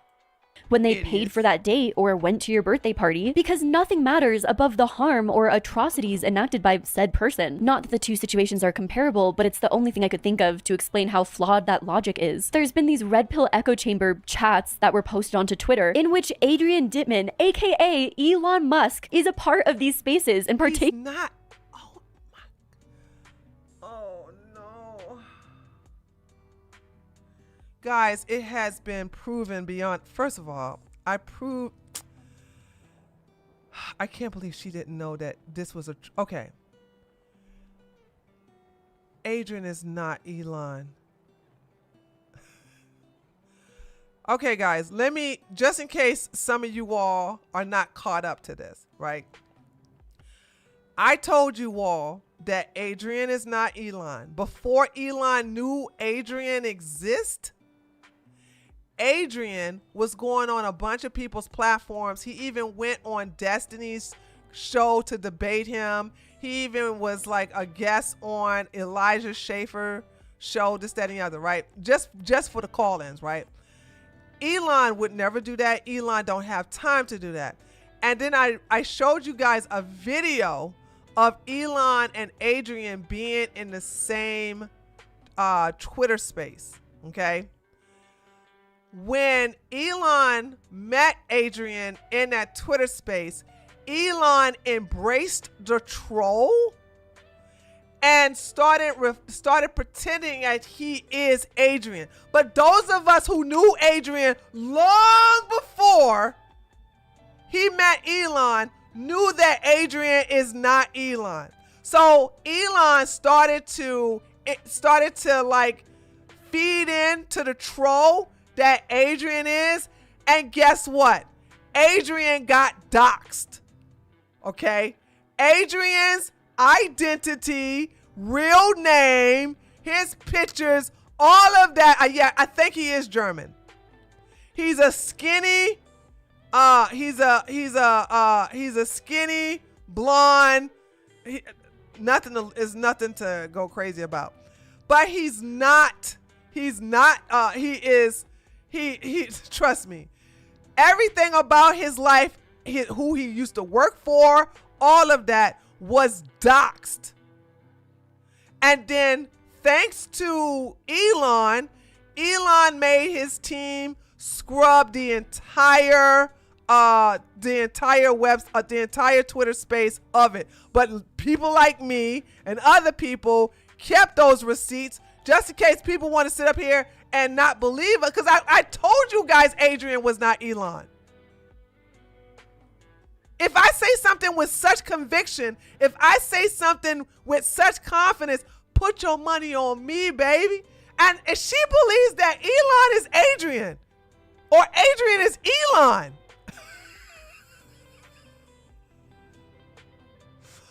oh, God. In these conversations with Myron Gaines. I mean, there's still a lot of speculation as to who exactly Adrian Dittman is. Adrian is his own person, honey. That is not Elon. You, oh my God, the lefties are so silly sometimes. She did this wonderful piece and then she does the woke stuff every now and then. Do you understand that if Elon Musk is saying, I am Adrian Dittman, it's time the world knew. No, Adrian is definitely me. Are you really going to be like, oh, that Elon sure be telling the truth? Oh. Either way, he's either Elon Musk himself or an avid Elon Musk super fan. Okay, and yes, he's a super fan. So what? But he's not Elon Musk. I'm so disappointed in her for going this angle, right? Like, this was already debunked. She does a good job. Not such much a good one. She does. I would say I give her a B plus. I'll give her a B plus on this because there's some misses that she has, but this right here is a huge L. Elon even pushes back on Myron Gaines, saying that his ideas are ridiculous. I don't believe in any of this. This is some bullshit. This is just bullshit. I'm not going to argue history here. That's not Elon. That's Adrian.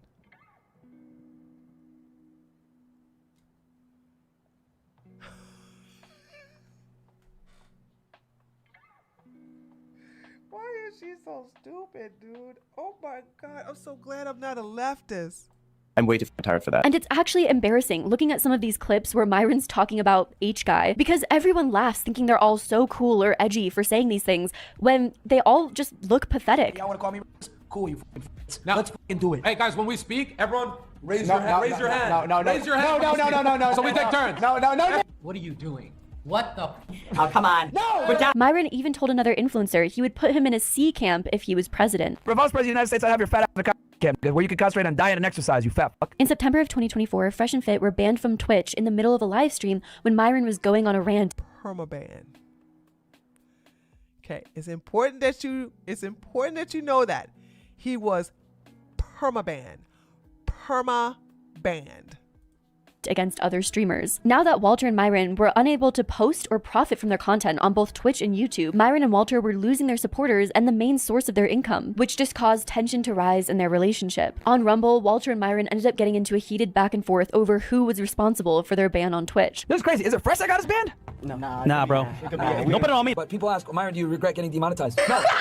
And now that Fresh and Fit ultimately have a terrible reputation, they can't lure in any high-profile guests. No one wants to be associated with them. So Fresh and Fit have to rely on their core audience, their super fans that they've already indoctrinated. Please go to the part where they charge $97 now. Please. $97, please any go sort there. of revenue. However, the younger portion of their audience will eventually grow up, eventually, maybe, hopefully, get laid, and hopefully see through the Fresh I don't and know about that part. Fit facade. The fact that they are complete frauds, spiraling the podcast into further irrelevance until one day, hopefully soon, it'll completely die out. Since the Fresh and Fit podcast is virtually finished, recently Walter, Fresh Prince CEO, the brains and the charm behind the whole operation, obviously.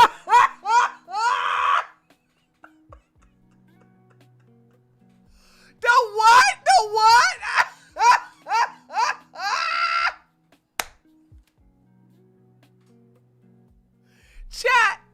Chat, the what? Chat,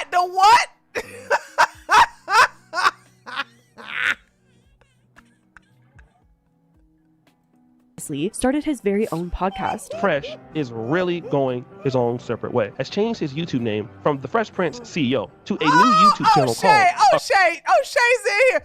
Look, the gang's all in here.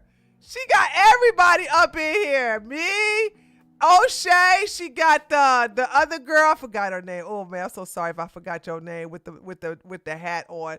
Abba, Preach. She got all the gang up in here. Fresh Start. My own podcast called A Fresh Start. We're going to be doing a breakdown of the truth about dating. Since Walter has been slightly pushing back on Myron's outrageous beliefs as Myron makes a descent into extremism, it makes sense that Walter would do his own thing. But the podcast has failed to gain any substantial traction. So while it's possible Walter and Myron will embark on their own separate journeys, their online career is continuing. For now, it seems the story of their joint venture, the Fresh and Fit podcast, has come to an end. Fresh and Fit is ultimately the story of the biggest frauds in the male podcaster arena. Walter and Myron created entire fake online personas to profit off of young, vulnerable, naive men, only to become the biggest hypocrites imaginable and do the exact opposite of what they tell young men to do. This is a story of the danger of microphones being mixed with misogyny and a testament.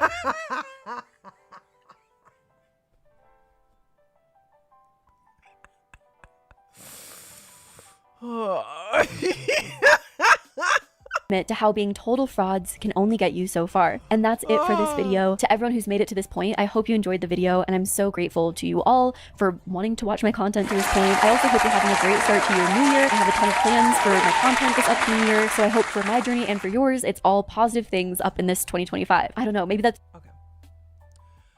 All right, let's do a cool down. Oh, man. I'm gonna keep it on this.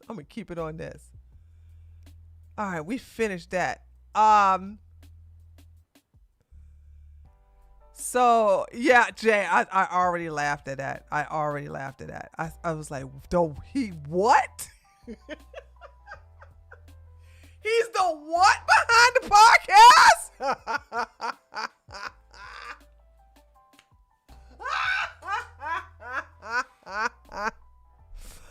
Oh God. Oh. Woo, child. Anyway, I swear. Oh. Anyway, guys. So tomorrow there is no stream on Sunday. Okay, there's no stream on Sunday.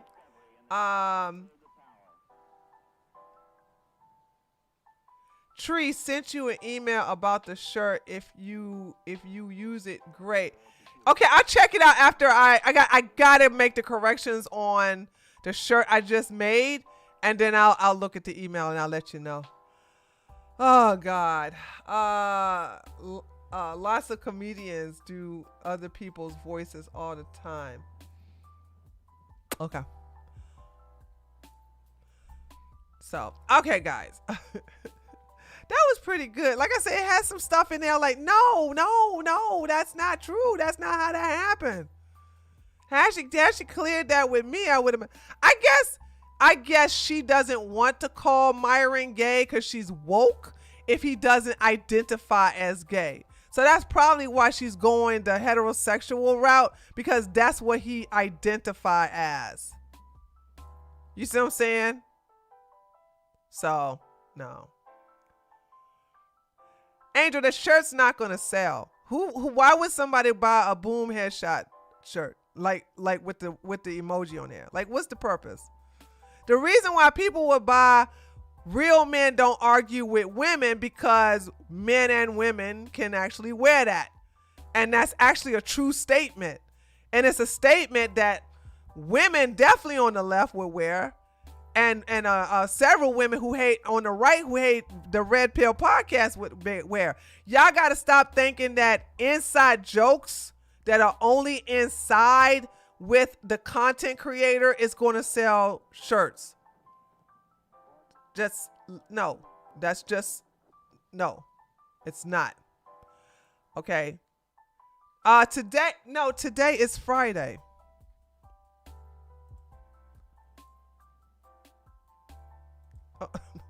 Georgia, you okay? You okay, Georgia girl? No, today's Friday. Tomorrow's Saturday. I'm not going to do a stream on Sunday. Because I thought that's what YouTubers do with. Girl, hush. Sit down, eat your Cheerios, okay? I got this. Don't worry about my t-shirt line, okay? Don't Don't worry about it. I got it, okay? I got it. That was Nina. Nina was the one who, because I said it. I said I was preaching about, or I was preaching about the fact that, you know, I don't see alpha men, I don't see real men argue with women. That's just a blatant statement. And I was like, okay, that makes a good t-shirt. She said that makes a good t-shirt. And I was like, you know what? That would make a good t-shirt. That would make a good t-shirt. Let me go ahead and make it. I just messed up and put woman instead of women. But it's an easy fix because I still got the template. I can do it. She probably doesn't want her audience to call her homophobic since they are likely so woke. Yeah, because the people who call me homophobic are the woke people on the left saying, if he doesn't identify as gay, if you're calling him gay, that's being homophobic. Block. I don't hear that. I don't want to hear that. Cause you know that's the reason why I came after Erudite. Erudite is literally coming after me. That's why I slayed her, just destroyed her, cut their head off. She went crying like a dog. She came after me saying you could actually attack his arguments instead of falsely calling him gay. I was like, who the hell is this white heifer talking to me? Hopper, who this woman? Who the hell? Woo! Child. I was like, if you don't get your mayonnaise monster ass out of my daggone replies, you heifer. Like, I'm minding my own business. I hate that too. I hate when I'm fighting with my enemy and some white woman, because it's always a white woman though. So it's never black women. That's one thing. I never had a Latina. I never had a Asian. I've never had a black woman get in between my fight with me and enemies. It's always white women. Always. Had white women the other day telling me to stop saying nigga. I was like, what in the world is going on with these people? Then when I cuss y'all out, y'all went like, you so mean. Yes. And guess what? You'll never, look, I'm so mean, you'll never do that again. I love how you say block. Yeah, because that's how I be feeling when I be blocking them. Like, why are you here, girl? Erudite was on her pick me BS. She always on her pick me BS. So, anyway. All right, guys, let me go. I got to go fix this t-shirt. Check out some email. Ladies, I'm going to be in the Discord. I'm going to catch up on all the tea in the Discord on Sunday. I just been so busy. I gotta polish up my friend's ebook too. So I got a lot of work to do. So anyway, love you guys. We may do, if Lily checked it out, we may do a response to the Andrew Wilson and Gary thing. We'll see how that works out. But until then, y'all take care. I'll see ya on tomorrow. Later, taters.